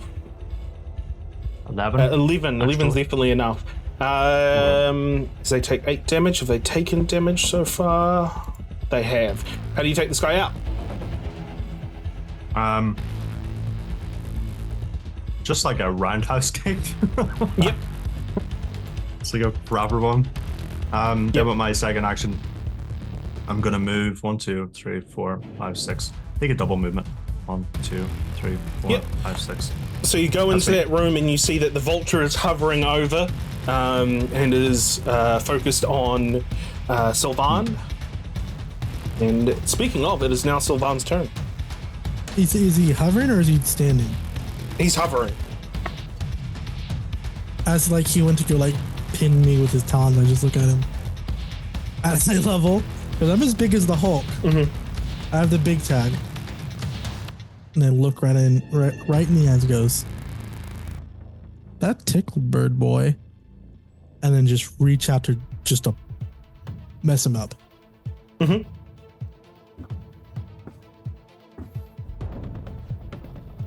16, Can that I should use, be enough. Karma? Yeah, you can use karma. It's enough.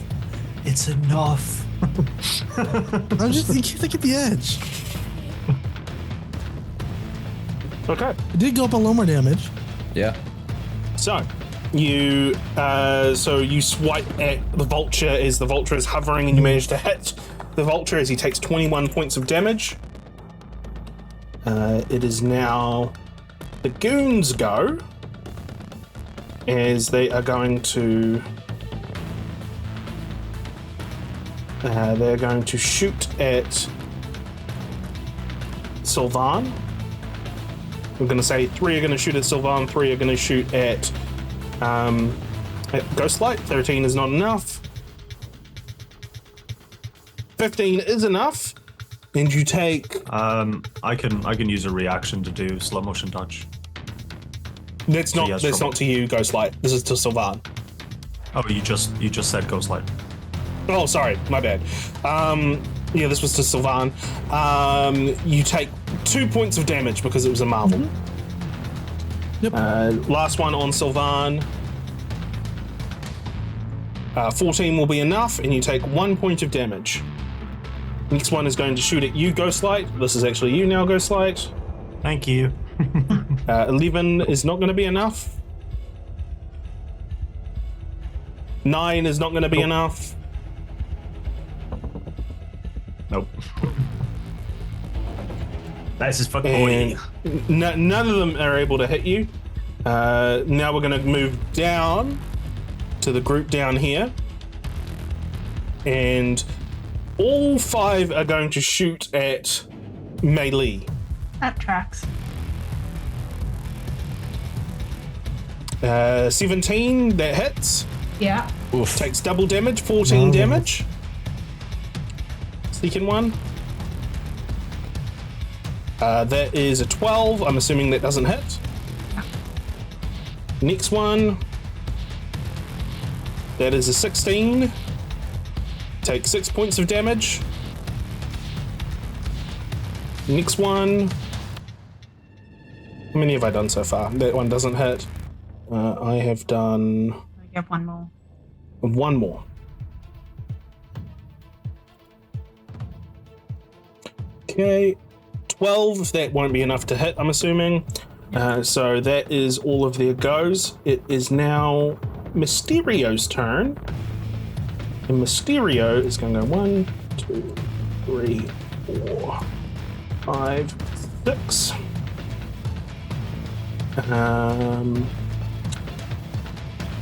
Yeah, they're going to double their movement. So they're going to have to do that just to get out in the room. Cool. And that is Mysterio's go. Mimir, it is now your turn. Cool. 1, 2, 3, 4. And then I can see Mysterio, but can I reach with you? Let me just check. But this is the real Mysterio. Dun, dun, dun. Oh, 11 squares. Oh, I could go there, couldn't I? Yeah, you could. That's 10 squares. So what I am going to do is... No, Mysterio is going to use mental attacks, so grabbing is not going to be too useful.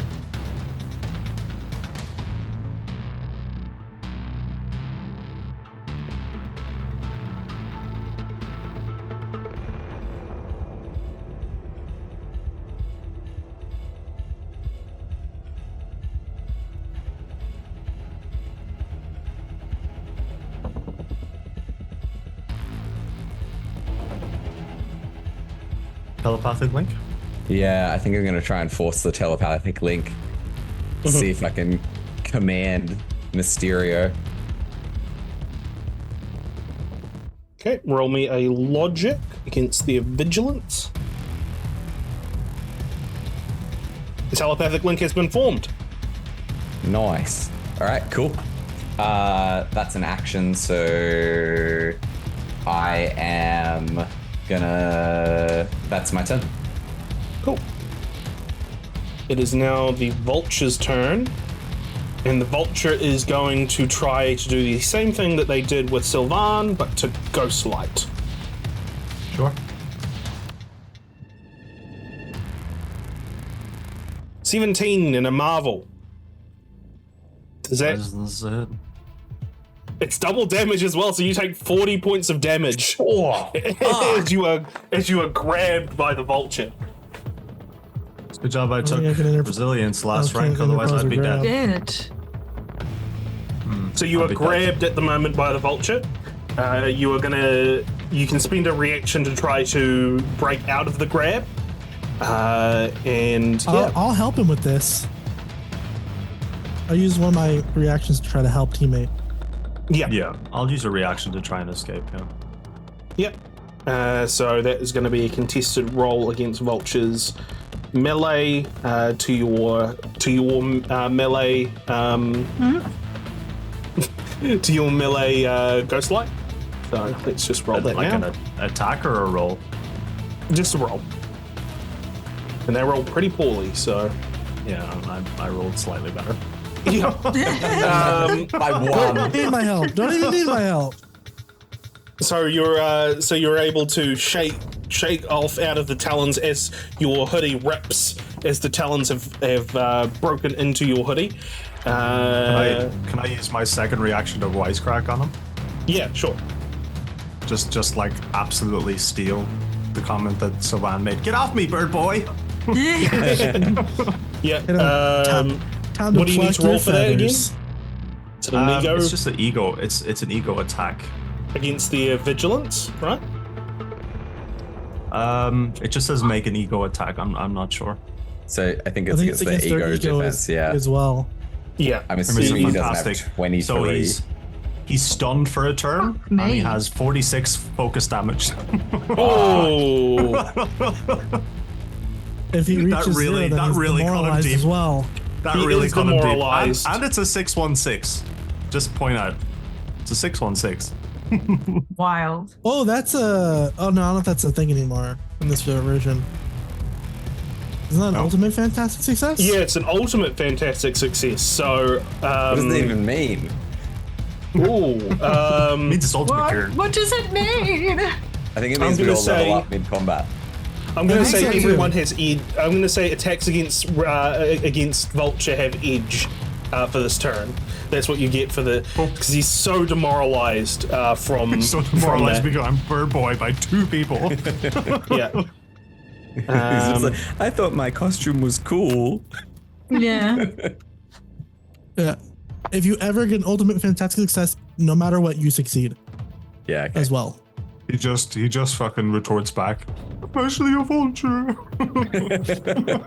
So he is demoralized. I need to look up what demoralized does. I think he just has And he's trouble. stunned. In He's also my stunned. experience, you just kind of want to go to bed and lay there believe he and has not do trouble on anything everything. for a couple of days. Demoralized I means think he it's has trouble broken. and everything, yeah. I think it's On all called action broken sheets. actually. Yeah. He's got called he's got brokenness. trouble. he's Oh, got you guys are trouble talking on about in the all- game. Never mind. Or He's got shattered trouble or on all something like action that. checks. I picked up what you were doing, Sim. I appreciated it. So that is Vulture's disastrous turn. Meili, Hey, what are you doing? Can you I'm take good, out how those are 5 you? guys, please? Like all 5 of them, so that we just have to deal with Mysterio. yeah, I can give We it a crack. have 6 goons up here by ourselves as well. it's a lot of goons. No one said that you didn't have goons. Come on now. You did.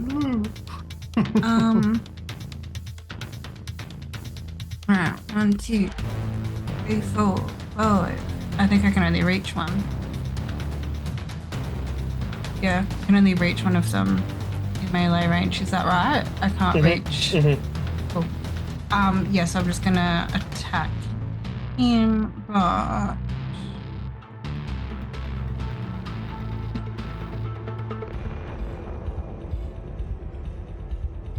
oh, I have brawling. I forgot that I can use my melee defense or against agility attacks.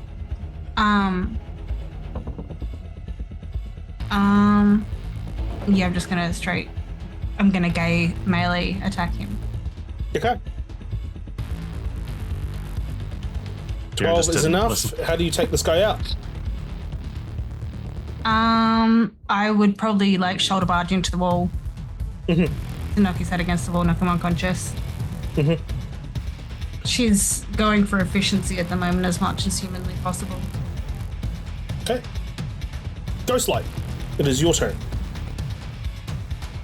I'm going to punch the vulture in the face. Just to make things different. Fantastic I'm gonna edge it success. anyways. Let me have a look and see if you hit. Much different. Do hit. They take 24 points of damage. Yep. And then I'm going to, you guessed it, punch them again. What? Oh my goodness, revolutionary. I'm gonna use my ability combat trickery as a reaction. I'm gonna spend 5 focus, and I'm gonna turn that middle die into another marvel. So he takes another 24 damage. Okay. Goodness. How do you take the vulture out? He's like flying and stuff, and I grab his wing and I pull him to the ground, and he goes ow, and then I punch him. Yep. Take that, bird boy. So Take the that, vulture bird boy. Pluck your feathers. is taken out. You deserve a timeout. When he put his talons in you, could have been like, is it in yet? I'm Vulturine. Okay. It is now Sylvan's go. Sylvan, what do you do? All right, I'll step over the body of the dead bird. Yep. And I'm just gonna go ahead and hit one of them. Yep. One by one. Yeah, pull my sheet up real quick. Where'd my sheet go? Let me refresh real quick. The sheet was not being responsive.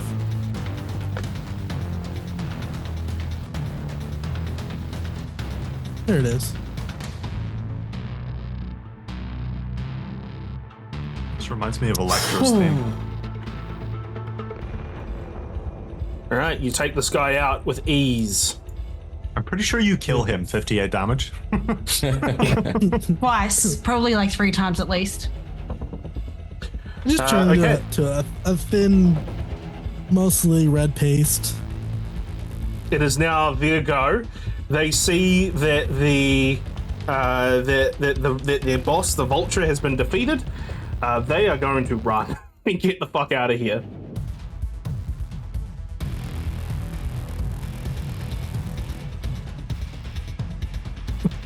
You can manually move them. What the hell? Yeah.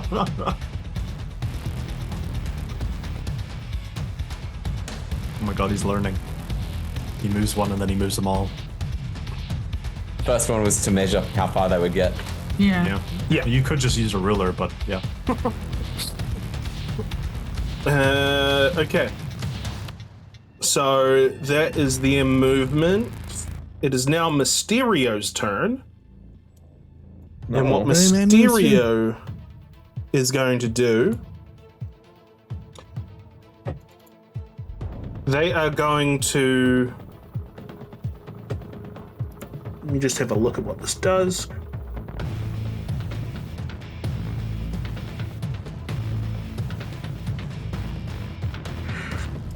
Another Mysterio pops up Wait, what? Ah, it feels weird. next to them. Mirror image. We're playing D&D. How much focus does that cost? That costs 10, so it's... Okay. Another Mysterio pops up. Oh, and I didn't do the goons down here. My bad. Sorry, I'll just quickly do that. They're gonna helpfully go into melee range of Meili. And they are going to try to hit Meili. First one does not hit.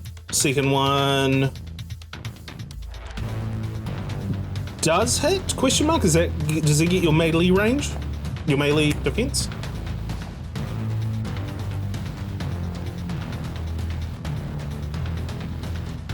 Yes? No? If I don't answer, do you just make an executive decision? Yeah, you take 4 points of damage. Okay, fine. I wouldn't put it past Chris to be like, yep, you're dead. Second one Just hits 'cause with a you did that. marvel, so you take 14 points of damage.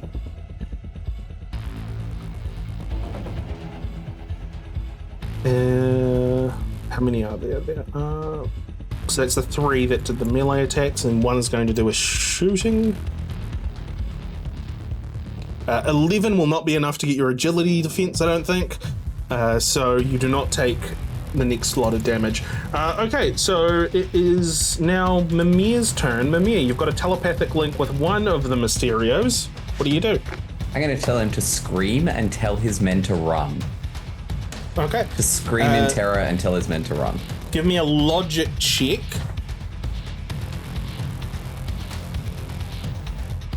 And that's going to be against his vigilance defense. Yeah. But I think I'm probably going to karma reroll that bad boy. Yeah, sure. Oh no.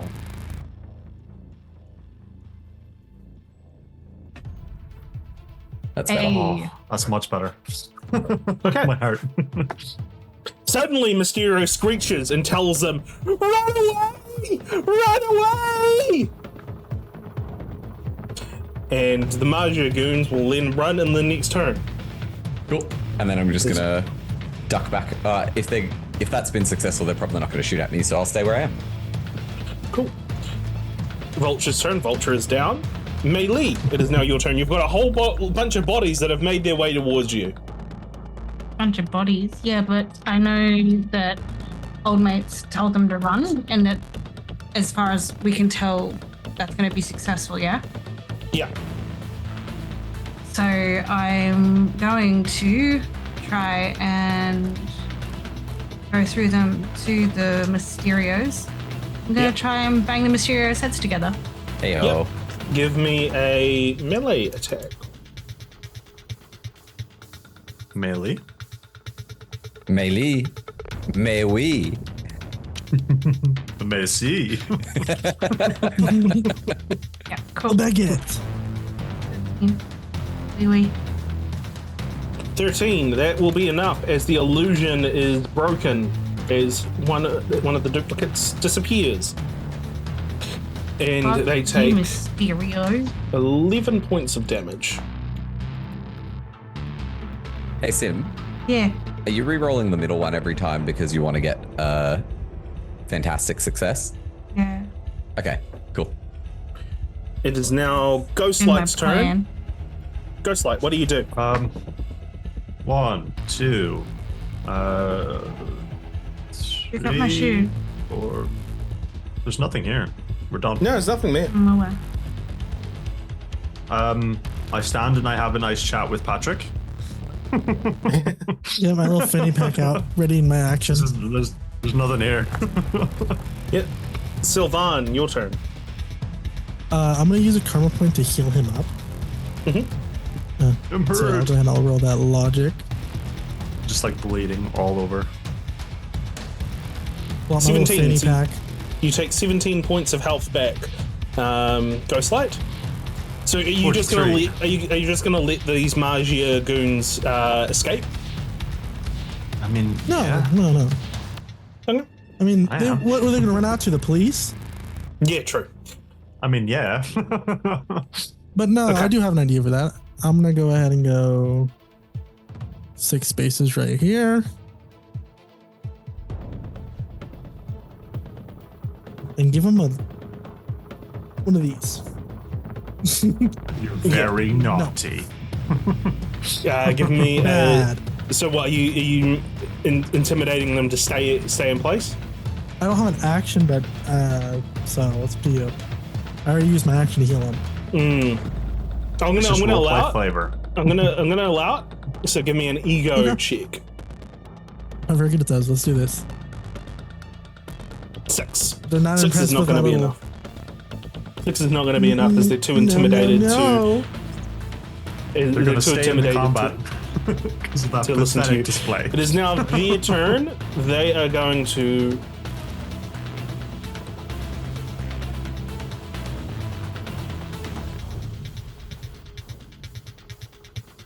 Okay. I'm just going to move all of them. Over a range of 100 feet, I can grab them and I can bring them back. They move out of the way. It is now these goons' turn, and they are going to run. They're not going to take the body of their unconscious friend with them. They're going to run. Cool. And now it is Mysterio's turn. What's Mysterio gonna do? Right? Yeah, pray. What's this? I love what he's reading the abilities. It's like, ooh.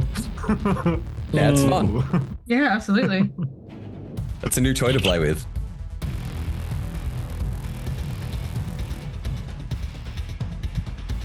You're gonna do mirror image again. Because I misread what that actually does.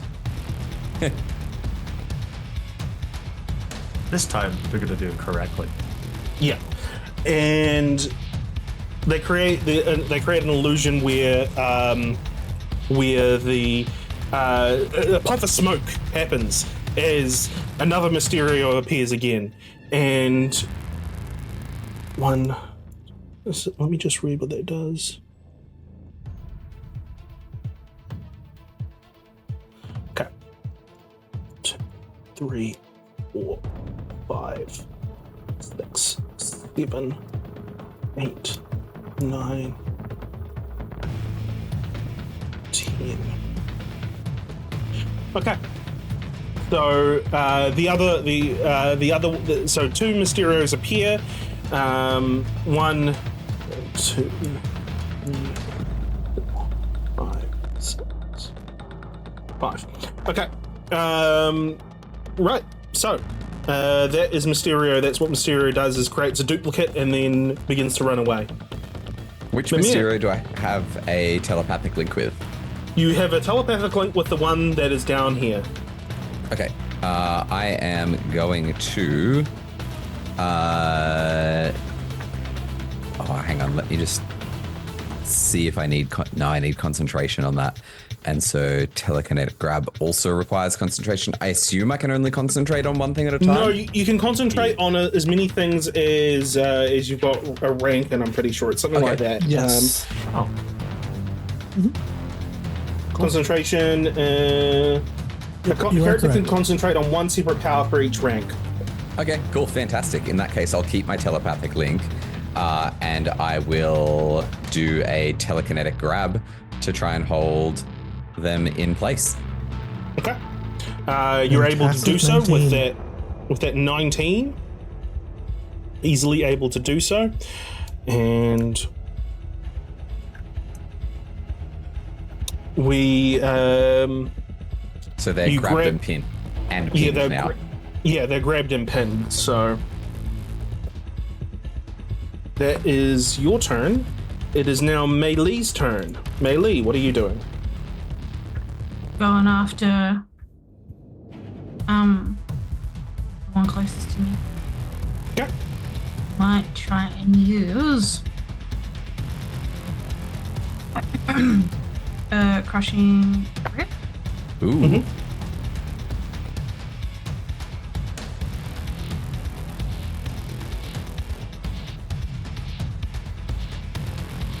With like arms or like thighs? Yes. Cool. As soon as you interact with this Mysterio, they vanish in a puff of smoke. Nice. Okay. It is now Like a doobie or something, or Ghostlight's turn. Ghostlight, what are you doing? turn. I don't think I'm gonna make it there anytime soon. I can throw you right now. 2, 3, 4, 5, 6. That's a double movement. 1, 2, 3, 4, 5, 6. I'm on the stairs. My entire turn. Where are you going? The goons are at the top. Yeah, where are you going? I'm going to the rest of our group who are fighting in the other section of the bank. On the You're same not going to floor. try and find a way through? You're like, I can't get to you on the same do you floor. mean? That's why I No. said, like, I enter this room and I find no, there's nothing there. No, there's nothing. There's no entrance to the other side. Okay, right. That's why I was like, just skip my turn. I'm having a chat with Patrick. Yeah, okay. Sylvan, your turn. I'll move right here, Right and then I'm gonna balls. attack this one back here. Yeah. They have 20 spaces or 100 feet of range. Yep. 18. That is enough to take the guy out in the back. And then just for funsies, I'll move another 5 spaces to finish up my movement. That is my turn. Okay. It is now their turn. They're making their way into a vehicle that is here. And that's what they're going to be doing. The ones down here are going to try to escape. Okay. Mimir, your turn. You've got Mysterio pinned at the moment. Yeah, I do. So I think I'm gonna punch him. Mm-hmm. I think I'm just gonna punch him. There we go.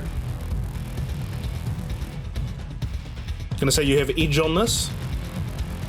Yes. Yeah, didn't do anything. Does a 12 hit? 12. Yeah, 12 does hit, and he takes 11 points of damage. Cool. And then I'm gonna stand back in case Meili needs to do a melee attack so that there's not the chance of her hitting me. Okay. I need to re-roll Mysterio's initiative because deleting that token took him out of initiative. Oh, that's annoying. That's super annoying.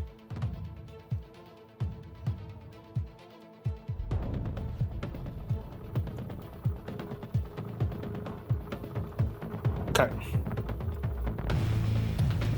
Let me just...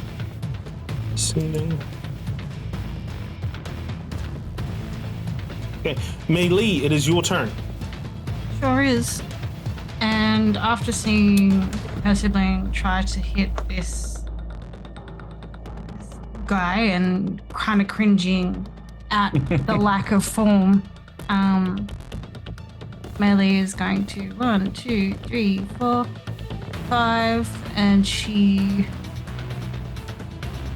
probably not close enough to hit, but there's a goon there that she might try and chuck at Mysterio. Yep. Agility attack.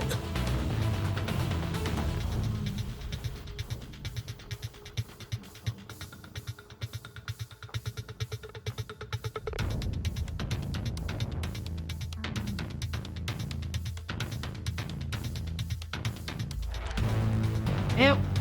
Nope. Well, No, you got edge. You've got edge because he's grabbed.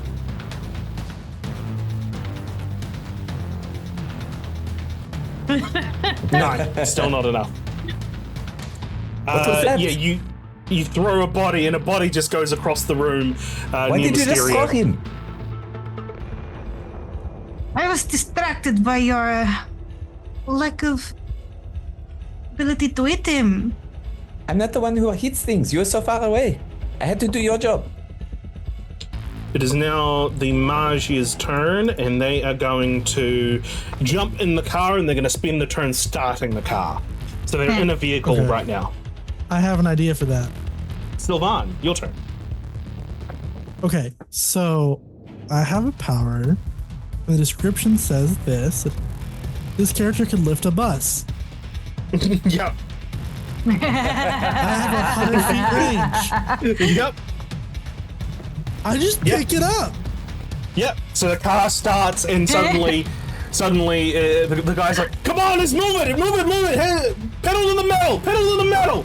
And so he's like, "I'm trying!" As this vehicle is being lifted off the ground. Can you shake him? Yeah, I take it, lift up on the ground, and then with my other hand, just start taking the wheels off. Yeah. That's my Ghostlight, turn. you are going to spend the turn to make your way across the lobby to, so that's what you do for this turn. I'm going to That'd say, basically be my full turn. Just like teleport me Yeah. to the other stairs in the next turn. yeah. You got It is Mimir's go. Mimir, what do you do? I'm gonna punch him again. Yeah. Fuck's sakes, Kieran.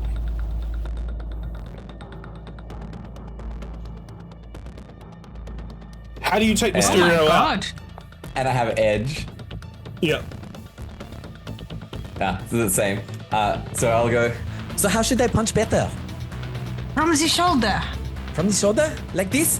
and then boom, and it just like just straight in, I guess cracks his helmet. Yeah. Cracks his helmet. And he drops, and then I go, "Ow! Oh, that hurts!" Okay.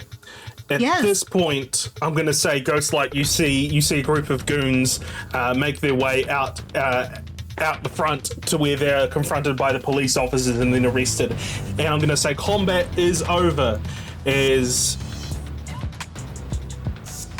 What did you think would heroes. happen? Successful. You punch people and fall down. The worst thing that happens is you break a nail. Speaking of which, we need to redo my nails. Yes, but I am also a bit different. Mimir is going to search Mysterio, see if there's anything of interest on him. Is he really that Mysterio weak? has a number of scrolls and books that they have procured from the library in here. I'm going to put them all off to the side, but nothing that I'm going to keep. Lots of technology that you can see. Okay, I'm going to take some any tech that I could looks like it might be useful that I can just sort of slip into a pocket. Yeah, I'm going to say what you get is you get a thing that can extend out holograms. Oh, cool. Wicked. So, Nice. so just keep note of that.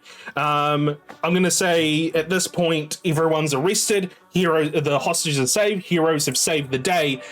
What do we leave the session on? What do the group discuss amongst themselves as after another successful job? We did something good today. We did the right thing. We should do this more often. But that was exhausting. You're telling me. In my little fanny pack, I pop out some granola bars. Start passing them out. Thank you. What is this? What flavor? Chocolate chip. I don't do dairy, but thank you anyway. I eat your one too. Pulls out a whole box. I need my calories. Please. Pulls out a whole box. Marcel, is there a cafe nearby that you know of?